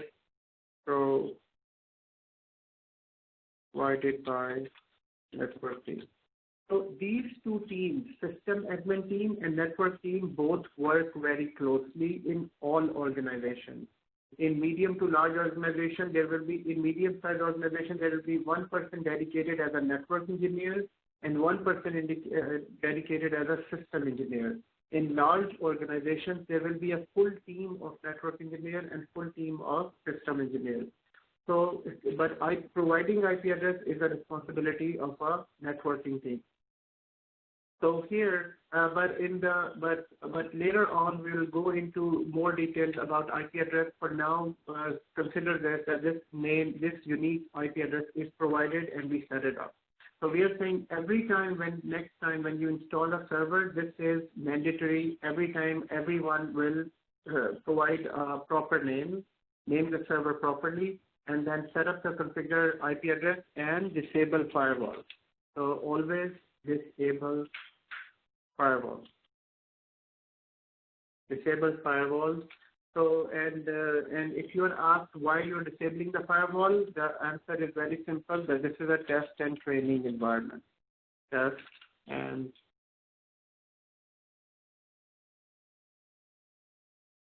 training environment. How do you enable the firewall? But you should know how to enable a firewall, and it's really simple. Again, you need to go here. You need to go here again, and you just need to go to turn on and off. And here it clearly says, turn Windows Firewall on or off. And again, one more time, you're in initial configuration task, and you are here, and you go to this, turn off the Windows Firewall. You can just, if you turn it on, it's saying turn on the firewall, and you're turning on the home or work firewall, and also you're turning on public network firewall. So basically, your both firewalls are on. But since this is a test environment, we are switching it off so that we can have full communication between the two servers. Okay, so that completes the initial configuration task. So once the initial configuration task is completed, the next window that opens is a server manager. Now, as being a system admin, this will be your main area where you will be working. This is known as server manager. Because we are all trying to become a server expert, and this is the area this is basically the first tool that you need to become an expert, and that is known as server manager.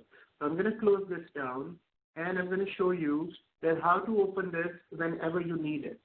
So you can go to Start, and within the Start, you can go to Administrative Tools. So this is Administrative Tools. You can go here, and Server Manager sits right here, and Server Manager is right here. Let's say if you also need to open initial configuration task, what is the command, everyone? Type it in the chat window. What is the command to open initial configuration task that we learned last time? But initial configuration task is only required in the beginning. In the beginning, once you set up, then you're done with the initial configuration task, and then your work will start with Server Manager. So your Server Manager right here. So I'll click Server Manager. It opens and it shows me everything that we did in the initial configuration task. Wasim answered that question. OOBE, excellent, very good, Wasim. Yes, OOBE is that command if you need to bring back initial configuration task. Let's say you forgot to disable the firewall, or maybe you forgot to set up the IP address, and you want to go back into initial configuration task, although you don't need to, but there are other ways to do that. You can always type here OOBE. Muhammad answered that question as yes. Thank you, Muhammad. Everyone type OOBE within the chat window. Everyone, regardless of you know or you not, I want you to type this so that you can remember this. And if you have a server open initial configuration task within the chat window. Guys, we have to be more and more interactive in this. And I don't want you to feel bored here and learn more. So we need to learn more and be more interactive, ask questions, and also follow the instructions, whatever is being asked. And I hope that you are taking also notes, and I will check your notes later on. You need to also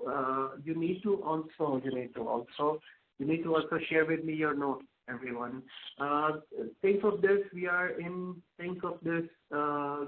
This training is not something. We are doing it as a hobby. No, we're not. We are trying to become system admin. We're trying to get into what? We're trying to get into the IT industry, and for that we need to take it as a war.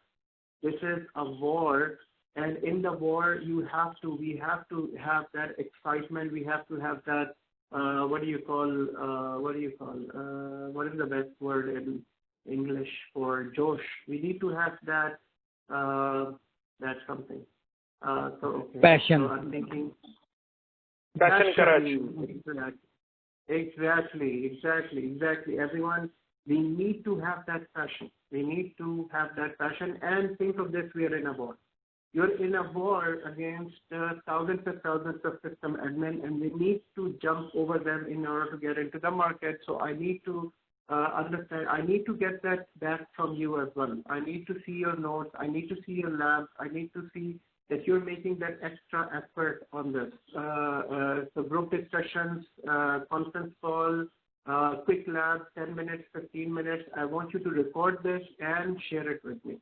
And from going on, this is day 4 of this training. And as we go on, we have 10 more days or 15 more days. I don't care how much time it takes, but we need to have that very strong foot on the ground in order to get into this. And I want to make this, among other trainings, this is the training where I concentrate more on, because we have newbies here. And once you have that strong foot on the ground, trust me, everything will be easy. Everything is breeze out there, and this is not the first time I'm providing this training. Many of you have been referred by people who were in a different field, and they're now in IT training. And trust me, when they start the first time, it felt like for all of them, I'm not making the right decision. And maybe it's not a right decision, and maybe it's very difficult. Maybe I won't be able to. No, guys, we have a proven record of people coming from trucking industry, coming from taxi industry. I have many good friends in this. They're all in our group, in a separate group. I will add you to that group as well. Those people are very helpful, and some of you were referred from those. And so, meaning, this transition is not difficult. The only thing we need is that real passion, or we need to put everything that it takes to become an IT professional. So Naveed is saying, sir, which tool is being used to record the presentation? Can I get the name of it? So tool is basically the tool that records this presentation is right here. This is Join Me session. The Join Me session where you are, that records this session. But if you need a screen recording software, there are softwares available. Snagit is one software. Camtasia is another software that you can record everything on the screen, and that you can store it as your own video. But I think you are all getting the recording and Camtasia. So that is Camtasia.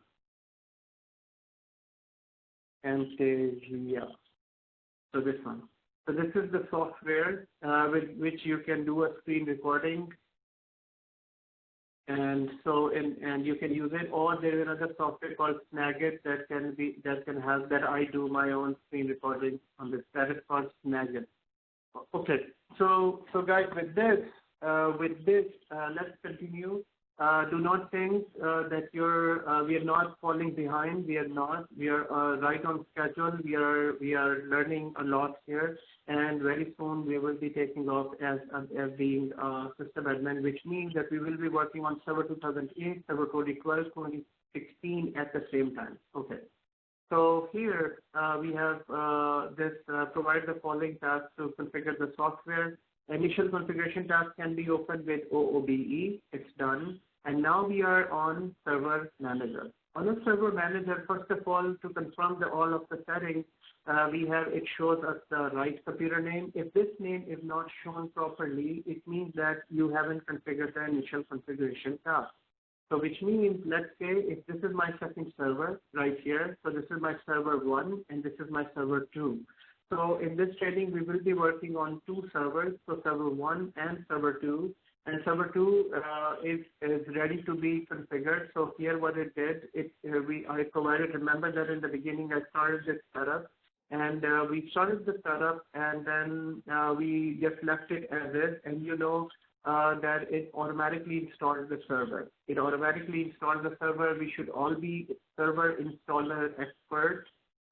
So we should all know how to install the servers. I can see the server is installed, and here it is stopped to do what? To actually install the VMware tools. So it installed the VMware tools, and now it's saying that I need to restart, and I'll say just restart. So once it is done, it comes back. Then the very first few things that I need to do in order to fix the server are these: name the server properly, configure the IP address, and then disable the firewall. And with the configure IP address, we also did test the IP address. Test the IP address with which command? What was the command? The command was ping. So it was ping, and it was the IP address that we pinged. Very good, Sayed. Excellent. So this is ping 192.168.0.10. So this was the IP address. And ping, we discussed that ping. And what was the other command that we discussed in the last lecture? IP config. IP config. Excellent. Very good, guys. Very good. Config. So exactly like this, guys. We will remember all of this. We will remember all these commands. All you need to do, write it down, do it practically, explain it to someone, make another expert, teach it to someone. If you teach it to someone, you won't lose anything, but you will master the skill. Okay, so right here, disable firewalls, and being said this, that you will become a master. So for that, for the group discussion, each one of you is responsible to initiate the discussion. If the other person is busy, just ask them, call them. We need to have this 10 minutes discussion, and in that 10 minutes, 10, 15 minutes, you don't need to spend time on hello, hi, how are the kids, and how is the world going forward, and this, that. No discussion, no other discussion. Just open this document and go through point 1 to point Z, point A to point Z, and just go through this discussion. And one person explain, the other person explain. You have the question, then you have questions as an outcome of this discussion. Write the questions in the next lecture. Ask me those questions. We had the discussion and we had these questions, and then ask me those questions. Okay. So each one of you is responsible for becoming a master teacher, master trainer. So for that, each one of you need to initiate this. Okay. So guys, looking at the server here, we see. Looking at the server here, we see that. Looking at the server, just a second.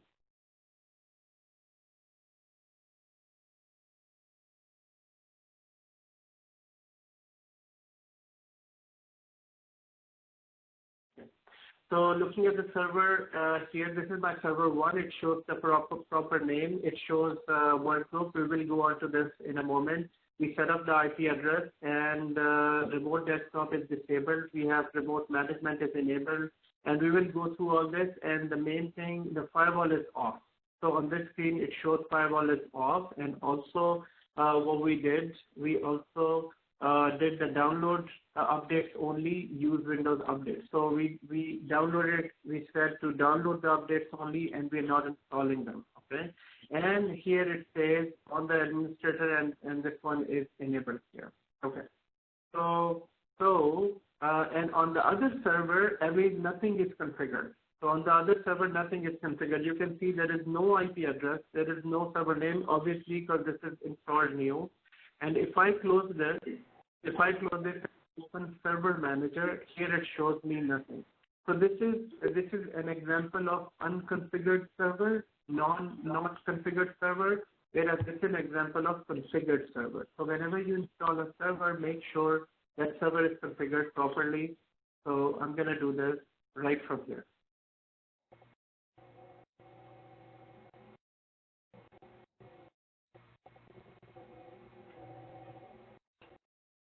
We have somebody's mic open. Please mute your mic if possible. Okay, so right here, remember that we can configure it from OOBE. We can configure it initial configuration task, but we can also configure a server from server manager. Since it is known as a server manager, so for the second server, we will configure everything from a server manager and not from the initial configuration task. So our second tool of the day that we need to understand is Server Manager. Server Manager, it is a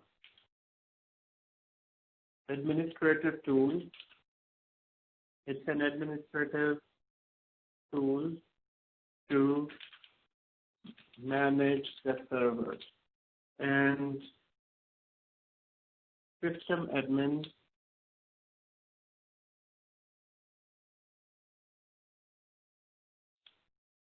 most of the time use this tool.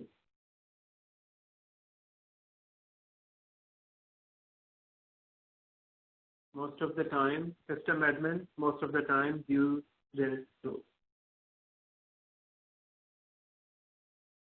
And so what can we do from this? We can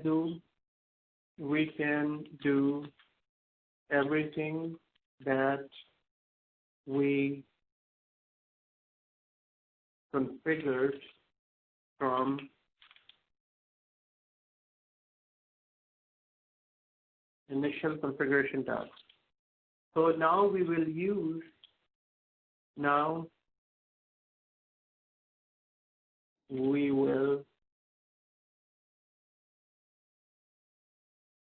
configure the server from server manager. We will complete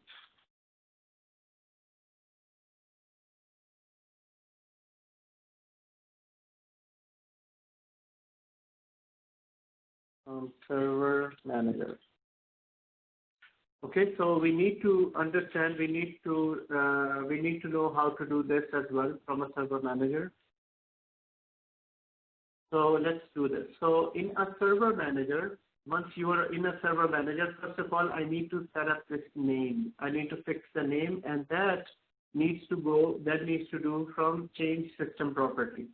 So in initial configuration task, this was right there, but here we also need to understand that you can do it from here as well. So I'm going to change this name to proper name. And proper name by what I mean now, this time we will set up the exact name, what is the name of the VM, and that should be the inside name. The inside name of the server is different.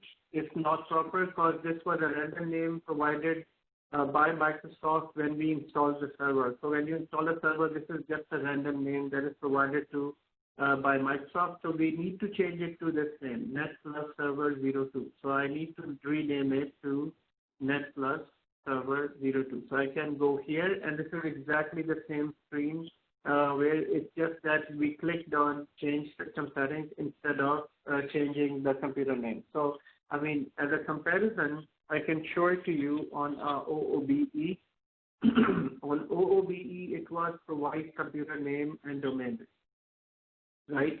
So here it goes to the same screen, and from there it also goes to the same screen. So since you are a server admin now, you need to manage it from server manager. So we change to system settings, we change to change, and right here we can change it to, we can say here net plus server 02. So here we can type here server 02, and because we need to have this VM name and server name exactly the same. And I need to change the other server name as well, but I named it different.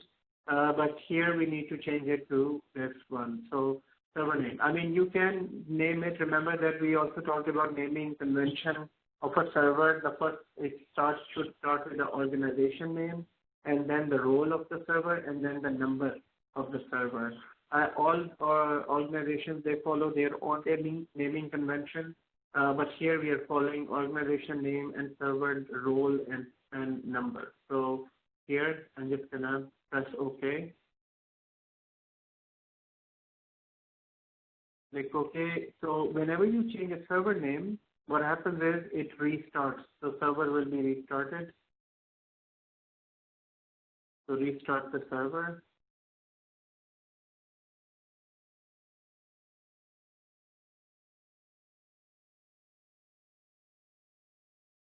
So server is restarted. What is the next thing we need to do is to set up the IP address. So this server, once it comes back, so how many of you have two servers running at the moment, or maybe one server? How many servers do you have running at the moment, everyone? So, Sir, I've downloaded 2008 plus 2012 as well. So I have only one running in 2008 position, that's it. Okay, excellent. So you have only one, Muhammad, you're saying one server running? Yes, one server is running at the time. Okay, so you need to have a second server as well. We have both 2008 servers, and we will be installing 2012 as well. So at the moment we need two servers because we need to test communication between two servers. We will ping between two servers, and this is where we are going to. Naveed is saying two servers, Ashish two servers. Yes. I have a question. So both should be 2008 or it could be different? So I prefer both being 2008. And so once we establish a communication between 2008, then we start communication between 2008 and 2012. But if you have 2012 and 2008, it's fine. It's okay, of course. Yeah, because 12,002, I have seen a few questions actually. When I'm putting the OBE, so it's not showing me anything. It's something different. I'm sure thing is showing. I'll share with you the WhatsApp as well. Exactly. It won't. 2012 doesn't have initial configuration tab. So this is why I'm not going into 2012. I just want to have perfect communication between two 2008 servers, and then we can start with server 2012. But it's a little different. Okay. So. Okay. What I'll do, I'll make another 2008 second server. Okay. Yes. So stop 2012 server and just make a second 2008 server. So now the second thing that I need to do on server 2 is, so Wasim has 3 servers and Sayed has 1 server. Sayed is saying he's not able to install the second server. Sayed, I will log into your screen and we'll see, just make team viewer ready and we'll see that why you're not able to install 2 servers. And Naveed has 2 servers, 1 client. Excellent. So here very quickly, I'll just set up the same thing that we did on all the servers. Here, so I'm going to just configure the networking. Now, networking can be configured from, let's go into Server Manager. In Server Manager, there is local area network, which is this one, and here is the network connection. So I want you to have this flavor of setting up the configuration as well. So you did the configuration on initial configuration tab. Now you need to do it from Server Manager. So I will go into View Network Connection, and within View Network Connection, it basically opens up the same thing. Within going to the properties, we will disable IPv6, we will enable IPv4, and we'll set up the IP address. So IP address in this case will be 192.168, and it's not typing, 192.168.0.11. So we decided it to be 0.11, and as soon as I click on subnet mask, it automatically brings up the subnet mask. We don't need a gateway, we don't need a DNS, nothing else is required. At the moment, we just need these two settings. So click OK. As soon as it is done, so the IP address is done and this is done, the next thing we need to do is to disable the firewall. So right here within the server configuration task, we can go to, here it is set to be on and it needs to be off. Since it is a test environment, I can go to Windows Firewall, and it's a little bit different here. So now guys, be ready to have different screens, just like we have different screens on smartphones. Guys, we have different screens on a smart TV. Smart TV, you get different screens. So do not panic, do not be alarmed when you see different screens, different ways. The main thing is you need to do some configuration and it's there on the screen. You will find it on the screen. Or let's say if you're working alone at home and you're doing some configuration and you're not able to do it, doing a quick Google. So what I do, the best thing about Google is that I can say disable firewall server 2008. Server 2008. So guys, the thing is we don't need to give up on anything. You must you must think out of the box. You need to try all resources everywhere. And nowadays we are living in the days of Google. And Google has everything. So what I do in my real environment, I do get many configuration. As being a system admin, be ready that you will be getting new technology. You just slept one day and then next day when you are at work, there is a new technology and new features and new everything. As a system admin, you will get used to it, just like we already got used to our smartphones. Every time when they update, every time when you change a phone, you get different screens and you become an expert. So the system admin is exactly the same thing. So here I'm going to say disable firewall server 2008 R2 and enter. And instead of going to the links, yes, you can find a lot of information here, but you can directly jump onto images. So images is my favorite section here. And here most of the time it directly guides you where you need to disable this, where you need to, and you will find a lot of information right here. But here, let's say if I'm on this screen, and on this screen it shows me that the firewalls are off and I need to click on this place. So I'll go here. I'm just showing it to you, so it's right here. And from here, it's showing you that firewall is on or off. So now how do you switch it off? In initial configuration task, it was really easy to switch it off. Here I can right click on this and go to properties. And within the properties, here it shows me private and public profile. So here I can go in here and switch it off. So this is one way of doing it. I can say it is off, and it will be, as you can see, this firewall. So basically there are three firewalls that's showing here. In initial configuration task, it was showing two profiles, but the main operation we need to do here is to switch off the firewall. So you can do it from here, or you can also do it from, if you feel like, you can also do it from, just like last time, we can search for the word firewall and go to firewall here, and you can also go here, turn firewall on and off. And here it's basically right here, you can just switch it off, and the firewall will be off. Or you can do it from here. All you need to do is to right-click here on the properties, then go to properties, and then private profile off. Public profile for the, it's just saying the name because it's name. The name is like this, but basically it's shutting off the profile, the firewall. And also we need to shut down the domain firewall as well. What is a domain? We'll go in, this is another discussion, we'll go into that. And we need to become an expert of a domain as well.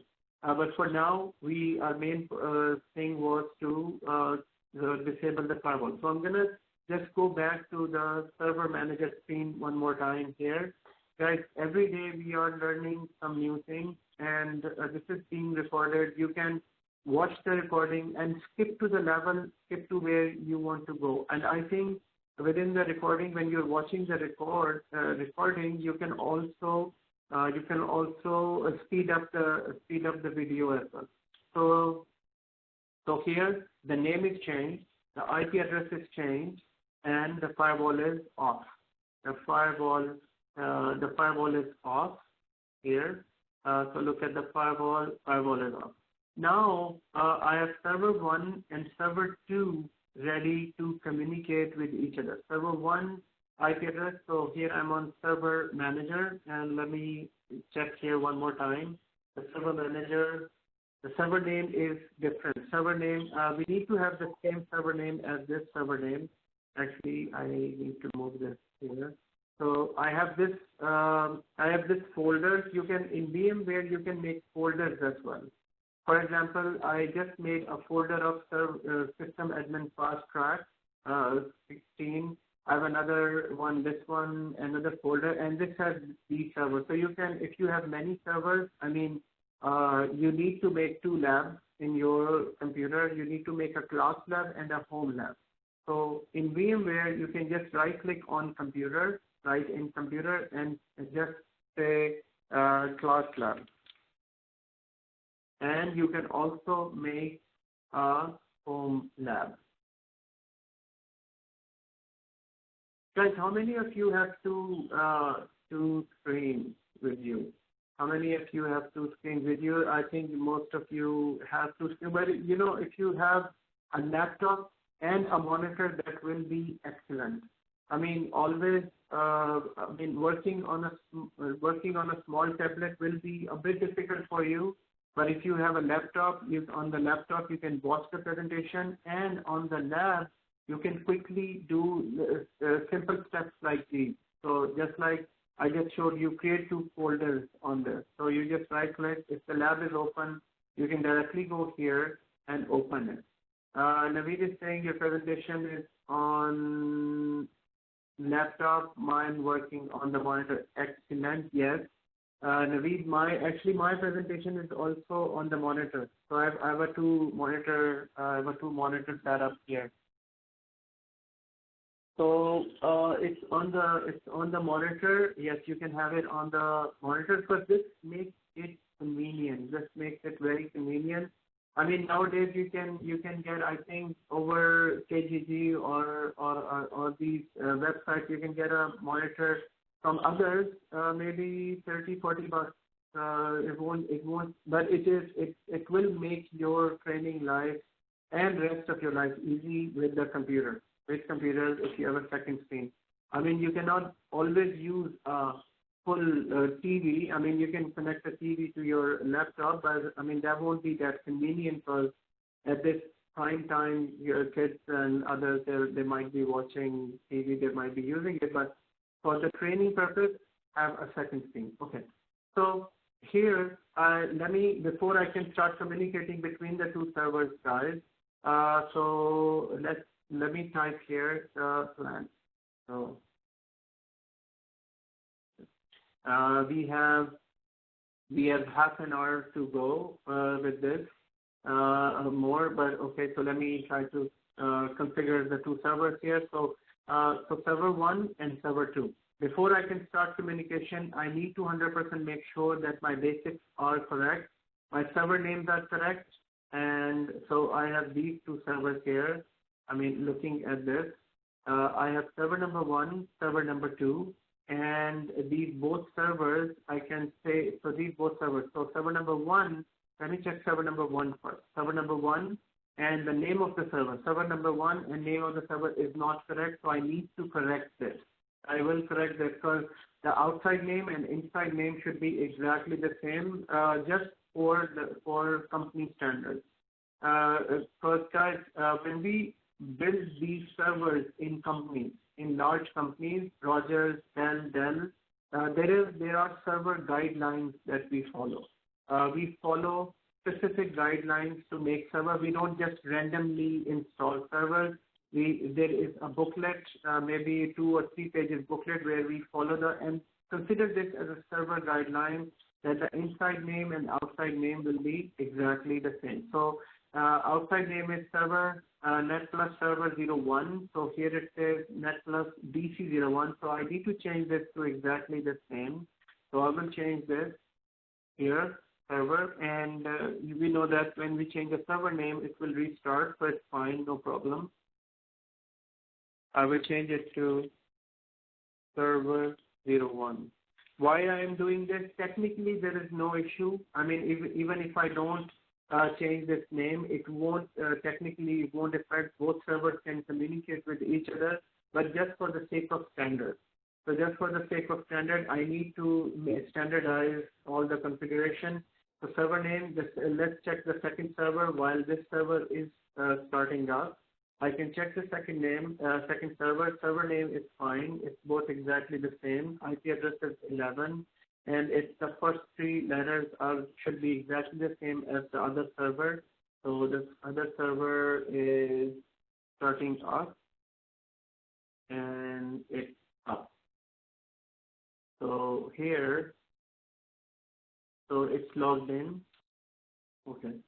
Actually, it didn't ask me for the server password because I never set up the server password. That was the part, that was initial configuration. Okay, now it will ask. So here I can log in with administrator, and administrator password is password 1. Once it logs in, this time it won't show a server manager. So this time it will only show it won't show the initial configuration task. It is showing the initial configuration task. Why? Because I left something here. So IP address is fine, server is fine, and so if I close this, at one point it will go away, and most of the time we'll be working on server manager. If the server manager is not working, then you can always open it from here, administrative tools and server, or you can also click this icon here as well. So this icon is also for server manager. This is why they put it here automatically because you need to have it. So we have server, we have IP address, and it's now let's so here, and the firewall is off, and let's make sure exactly the same configuration.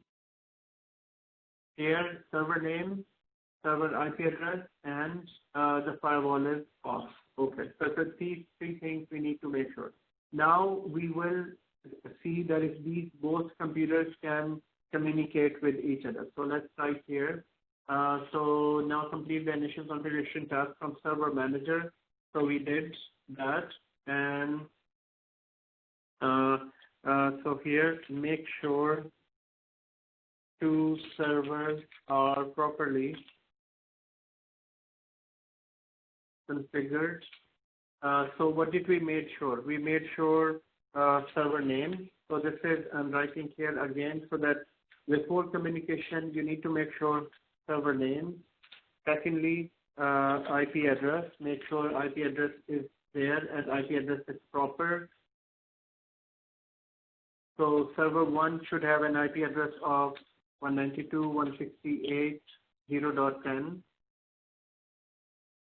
whereas server 2 should have 11. So server IP address, and the next thing we also made sure the firewall is disabled.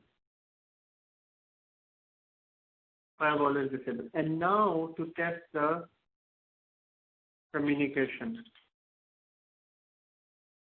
between the servers. In order to test the communication between the servers, what we need to do, we need to open command prompt. We need to open a command prompt on both servers.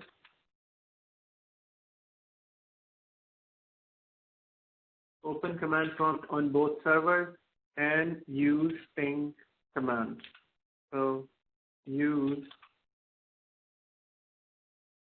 ping command. Now on server 1, say ping the other servers. So first of all, ping itself. So on server 1,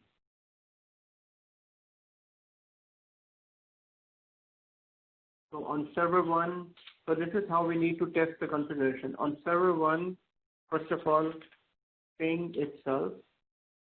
Ping itself meaning it should be ping its own IP address. And I will show you how it is done, and ping the other computer, other server. Sir, I have a question over here. Yes. Okay. I just downloaded the second version of 2008 Windows Server.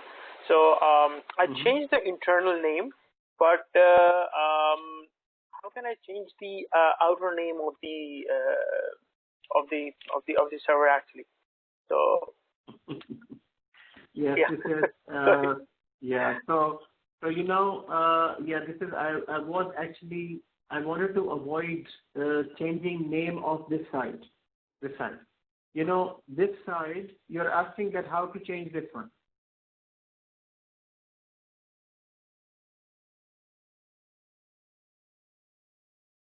Muhammad, you asked the question, right? Sorry. Yeah. Sorry. What you said, sir? So your question is how to change this name, or you're saying change the server name inside, outside or inside? No, the outer side, not the inside one. Yes, I changed the inside one. The VM name. Okay. Okay. So the VM name, it cannot be changed. Why? Because this VM name is a server name that is already allowed. So in order to change this name, let me go here, because we can rename this, but so basically you can change this name, but there is a configuration file behind this VM. On that configuration file, it won't be changed. So it is not recommended to change this name. Instead, delete the server and make a new server with the correct name. Right? So, okay, so then we have to reinstall it, right? Yeah, okay. so for now, don't reinstall them. Yeah, for now, don't reinstall them. For now, continue with the lab. And later on, for everyone, do not just change the name here, because it won't change the name in the background configuration file. If it doesn't change the name in the background configuration file, then it will make some issues. So there might be some issues that if the name is changed here and not in the configuration file. So for that reason, if you need to change this name, you need to delete the server and reinstall the server. Okay? So, okay guys, now we're ready to communicate between the two servers. So we need to communicate this server and this server. And what was the instruction? The instruction is that open command prompt, test the communication, open command prompt on both servers. So let's do this first. So we will go on to VMware. And in VMware, we need to open a command prompt. So I can click on Start and open command prompt. And I will do exactly the same thing here. I can go to Start and open command prompt. So now command prompt is open on both servers. On this server it is open, and on this server it is open. Now what do we need to do after this? Then we need to use ping command. On server 1, first ping itself. And the same thing goes for server 2 as well. First we need to ping the server itself in order to make sure it has the proper networking. So here, so on server 2 we'll do exactly the same thing, but we first ping itself and then ping the other server. Okay. So now let's do this. So we open the command prompt on both of them. So here and here, both of them is open. And on this one, first I will ping itself. Now, what is the meaning of pinging itself? Because I'm on this server and I will ping its own IP address. So on the server, I will ping. So ping is, how are you? I mean, ping simply means in here it says, we'll just say 192.1.0.10. Is it 10? Yes, it is 10. So I will ping this and it is pinging properly. It's fine. And then I will ping the other server.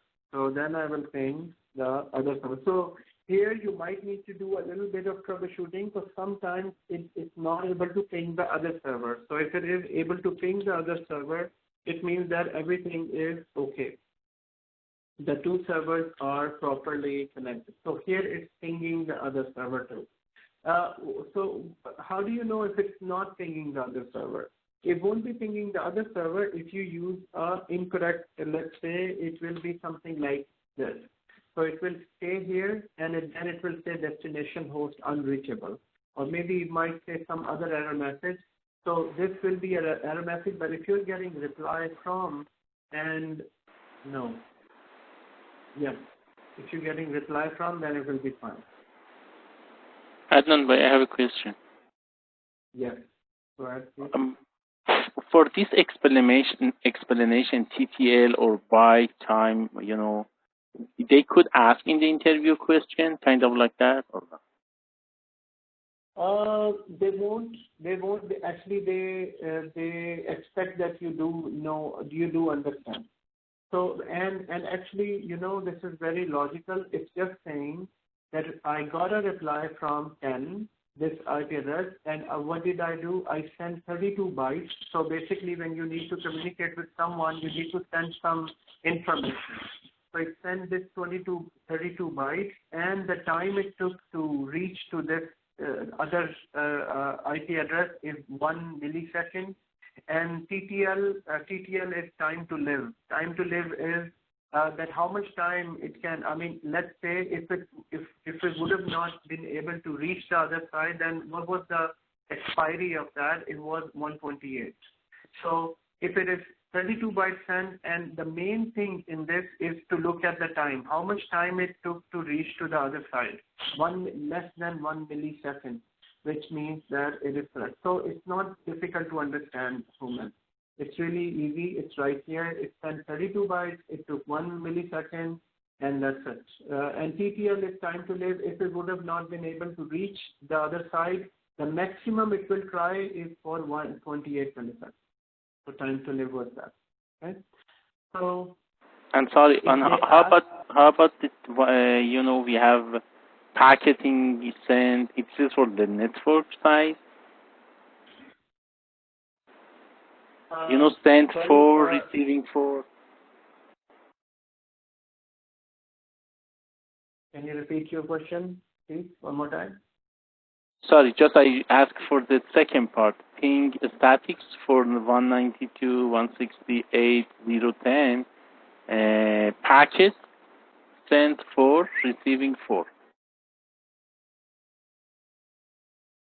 So okay, you're talking about the ping statistics packet sent for, exactly. And it's just saying that it sent 4 packets of 32 bytes. So it sent packet 1, it was properly replied, then it sent the second, so it sent 4 packets and received 4 packets and 0% loss. So here it also says that it did the same thing, but here it says, you can look at this where we had the error message, it says that it is 4 packets sent, 4 received, and 0 loss, but it's not giving this other information. Why? Because it's on the same network and it was not able to get to this. I mean, we know that this IP address doesn't exist. This is why it's this error message. Okay. So, Human, most of the time they won't ask deep down this detailed questions, but we need to understand on our own I mean, most of the time you're sitting with other system admins and they're looking at the same screen and you're looking at the same screen, and they might ask you or discuss with you, but this is all logical, and so if, I mean, I think it should be understandable now. Sir, Okay, Human? is it possible to ping with the names too or no? Is it possible to ping with the name, with the server name or no?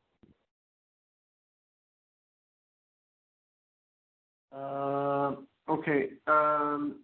Actually, can you again repeat your question? Is it possible to ping the main server? Yeah, like all the machines, like server 1 or 2 with their names. Yes, of course, yes. It means, for example, we say ping net plus 01. We're gonna receive the same message. Yes. It's possible to ping with the name. It is possible to ping with the name, for sure. Okay, and so okay. Okay, I mean by the message. Okay, so here it is possible to ping with the name, but at the moment we won't be pinging with the name. So let's say if I try to ping with the name, it will give me an error message. Why? Because we don't have Active Directory at the moment. So let's say if I try to ping with this name, I will ping with net plus server 01. It won't ping because we don't have Active Directory, and most probably in the next lecture we will install Active Directory. We will have DNS. We will have discussion in that, and yes. To answer that question, yes, it is possible to ping with the name, and normally we do ping with the name. We don't, because we can't remember these numbers, and for that reason we ping the name of the server. Okay. So from the server 1, everything is fine. It is able to communicate with itself and with the other computer. And with the server 2, let's ping with the server 2. So server 2, server 2 ping, first of all, ping itself. And I'm following the instructions that are on this page. So I will ping first itself and then the other server. So here I will ping to the server. To itself first, and this is pinging itself, which is the server. It is fine, and then I will ping the other server, so which is fine as well. So most probably everyone, your pinging should be fine. So please let me know in the chat window, were you able to ping between 2 servers and they are fine or not? So guys, in some cases, so Muhammad is saying it's good, and everyone else, if you are able to ping between the 2 servers, please let me know. Pinging is done. Excellent. So 2 servers are fine. 2 servers are properly communicating, which basically means that these both servers are ready for Active Directory. These both servers are ready for Active Directory. We can install Active Directory on them. And before installing Active Directory, we need to understand what is Active Directory, and most probably in the next lecture, which will be on Thursday, as we decided, and I will let Amin know. Most of us sitting here are basically most of us are sitting here all agreed that we should have the next lecture on Thursday instead of Wednesday, because then you have time to basically repeat everything that we learned and also go through everything that we have learned in the notes as well. So tomorrow there won't be a class. There will be a class. If anyone has any problem, just let me know. We will have the next class on Thursday evening your time, and so it will be Friday morning my time. So here, class on Thursday done. Excellent. So here we have server 1, server 2, guys. It is communicating. here. So the next thing that we need to understand here is we have a server role. So the two servers are communicating, guys. Make sure the two servers are communicating. Still have that question to everyone who's sitting here. Just let me know that if the two servers are pinging each other.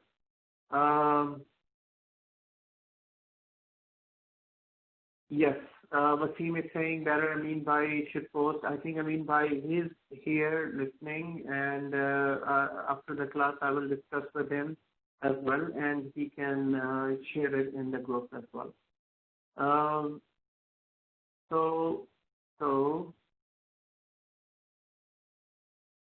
Okay.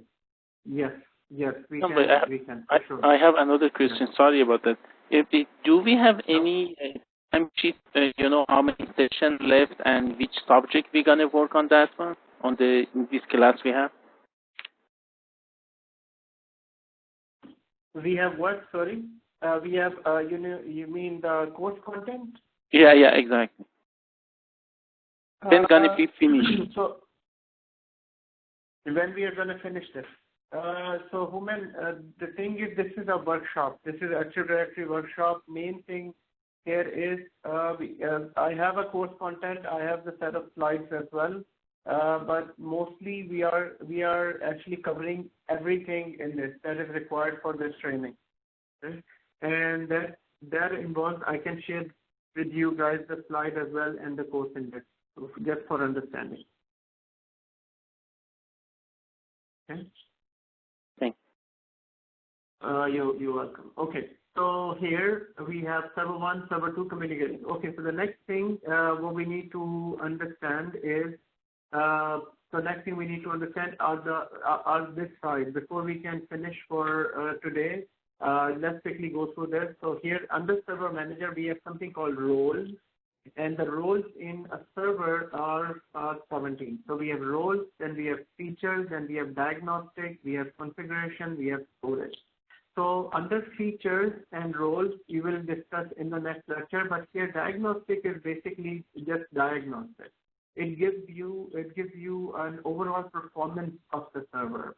Let's say if I go to a performance here and look at the performance, it's saying your memory is doing this, and it's automatically checking this. So here percentage of committed bytes, and we will go into more detail how to look and how to basically look at this.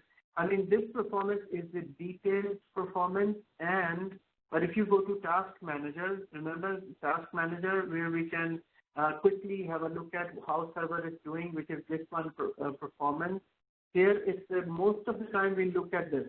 Most of the time you will look at the CPU as this, but if you need detailed view of performance, then we can go into this performance under Server Manager. So Server Manager. Now, but most of the time we will have a look at this. We will go into more detail on this. Here we have something called Event Viewer. Event Viewer, basically whatever happens on a server is recorded in the Event Viewer.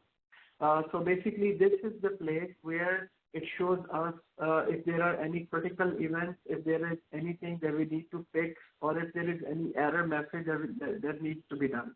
Now here it's not opening properly because of the screen size. I can open Event Viewer from here as well, from Administrative Tools, and I can go to Event Viewer. Now this place that is known as Administrative Tools basically is for system admin. These all tools are for system admin in order to manage the server. So from this list, we are for now working on system server manager. But if you need to look at Event Viewer outside Server Manager, Event Viewer is this. But if you need to open it individually, then you can open Event Viewer from outside as well. So outside, basically, it shows you this view. So why it's not showing me everything here? Because I can go here and it shows me errors and warnings, because I made this screen size very small just for you to look at. If I change the screen size, then you will be able to. Let me quickly change the screen size here so we can have a full view of Event View. So I'll go here and I will change my screen size to to a bigger screen, but it will be a little blurred for you, but it's fine. At least you will be able to see the full event viewer. And I want you to open event viewer in your server as well. So in the server now you can see that it shows it shows a better view. It just keeps on popping up. So where were we? We were in the, I know it's a bit blurred, but guys, bear with me here. I want to show you a full view of event viewer. So if I click on event viewer, here, first of all, it shows all types of events that are happening on the server. Let's say at the moment, if there are errors, there was one error in the last 1 hour or in the last 24 hours. In 7 days, there were 42 errors on the server. In terms of warnings, there were one warning in the last 1 hour, one warning in 24 hours. In 7 days, there were 2 warnings here. There is information. It is these numbers. Now, what is this? Why is this place important for a server admin? For a server admin, it is important because in terms of troubleshooting, sometimes we need to go into event log and see what is wrong with the server.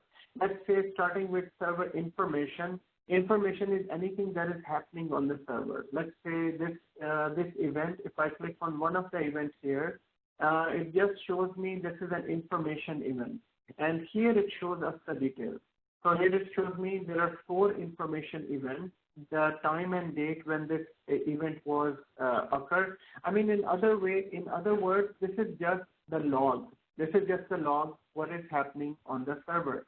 So there are 3 types of logs. There is information log, there is error log, there is warning log. So information is at this date and this time, which is basically just now, 7:15. We are on 15th July, 11:27, and this information was generated at 8:24, and it's a kernel general. It's a kernel general event, and here is the main thing. Here it says the system time has changed from this to this. So most of this is basically just an information. You don't have to worry about that. But sometimes when you are troubleshooting, this will help you. So let's say if I go back to event log and I close information, and mostly we're concerned with errors. So it's saying there are 42 errors, and if I click on one of them, and it's saying that this error occurred on this server, and it was this error. Now, for the error, we will go into more detail later on, but at the moment, if the thumb rule about investigating the troubleshooting these servers, thumb rule is if your server is fine and it's doing well, it's communicating well, there is no problem, then you don't need to come here and try to fix these errors. You don't need to come here. Because these errors might not be just actual errors. These might be some applications that were trying to do something in the background and they were not able to finish this, but this error doesn't interrupt your day-to-day tasks on the server. Because you as a system admin, you will be working on hundreds of servers at the same time. So and on hundreds of servers, there will be thousands of errors. So we're not concerned with these errors at the moment. But in case of troubleshooting, then this place is very important in terms of troubleshooting. Let's say if something is not working, something is broken, application is not working, you're not able to log in, and you need to log into a different account, then we can go into errors. Wasim asked the question, why we allow inbound and outbound server to communicate with each other? In other words, Wasim, your question is why we disabled the firewall. You're saying why we disabled the firewall. So we disabled the firewall and we allowed all types of inbound and outbound traffic on the server because it's a test and training environment. Because in the test and training environment, we need to check everything. We will be installing all roles. We will be configuring everything. But firewall will be blocking our good traffic as well. It won't be blocking only the bad traffic. It will be blocking good traffic. So that's why we enabled inbound and outbound traffic within this, between these servers. This is why we disabled the firewall. Adnan, I have more question regarding this question. Yes, The question is actually, maybe I'm not explaining very well, but I'm trying to again. Let's see, we did the ping test on both the servers, right? We just did the ping test on both the servers to check both the servers are communicating with each other, right? Yeah, we did. Yeah. Yeah. So what is the reason behind why we did that? Yes, why we did the ping test between the two servers? To each other. Yes, we did the ping test between the two servers because we need to make sure that both can talk to each other. Okay. So, but in the real environment, so all the servers communicate with each other, or can communicate with each other? Yes, for sure. All servers must communicate with each other. Why? Because they all have interrelated applications. And some applications. Okay. Yes. So for that reason, and this is the only way we can know that it is communicating properly, because most of the time application communicates with each other in the background. You will not know that application is communicating with a database server and database is communicating with a web server. So for that reason, ping is the basic command that is used to communicate between the two servers. Okay? Sorry, Adnan, this is Amin. Is there any change the class timing, class days? Yes, Amin bhai. We changed it to because 2 days are too consecutive. It's too much information for all students. And with the agreement with all of the students, we need to change it to Thursday. So same timing, 6:30 to 9:30. Same time, 6:30 to 9:30. Yes. So Hadi, do you have any issue or any other students have any concern about Tuesday, Thursday? So I asked. We are asking again, everyone, if anyone has any concern with Tuesday, Thursday schedule, you can let us know right now. I think most of the people are fine. Because I have to check with Hadi. Hadi, are you on the call?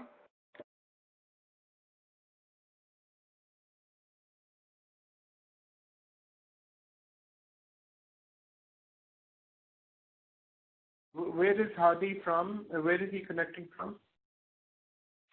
Hadi is my friend's son, so he's in Mississauga. Okay, so normally he doesn't communicate, he doesn't answer, he doesn't reply, he is not communicating within the group. Okay, I'll check with him.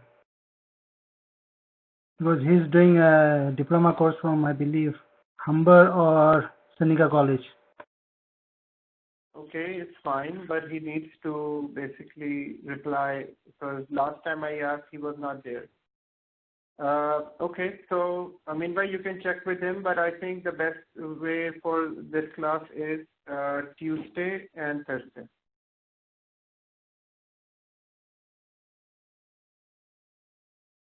Okay, so please let all the students know within the group as well. Thank you. Are we done for the today's, or shall I wait? You can stop the recording, but leave the meeting open. So the students who needs to stick here, I need to fix Sayyid's machine, and so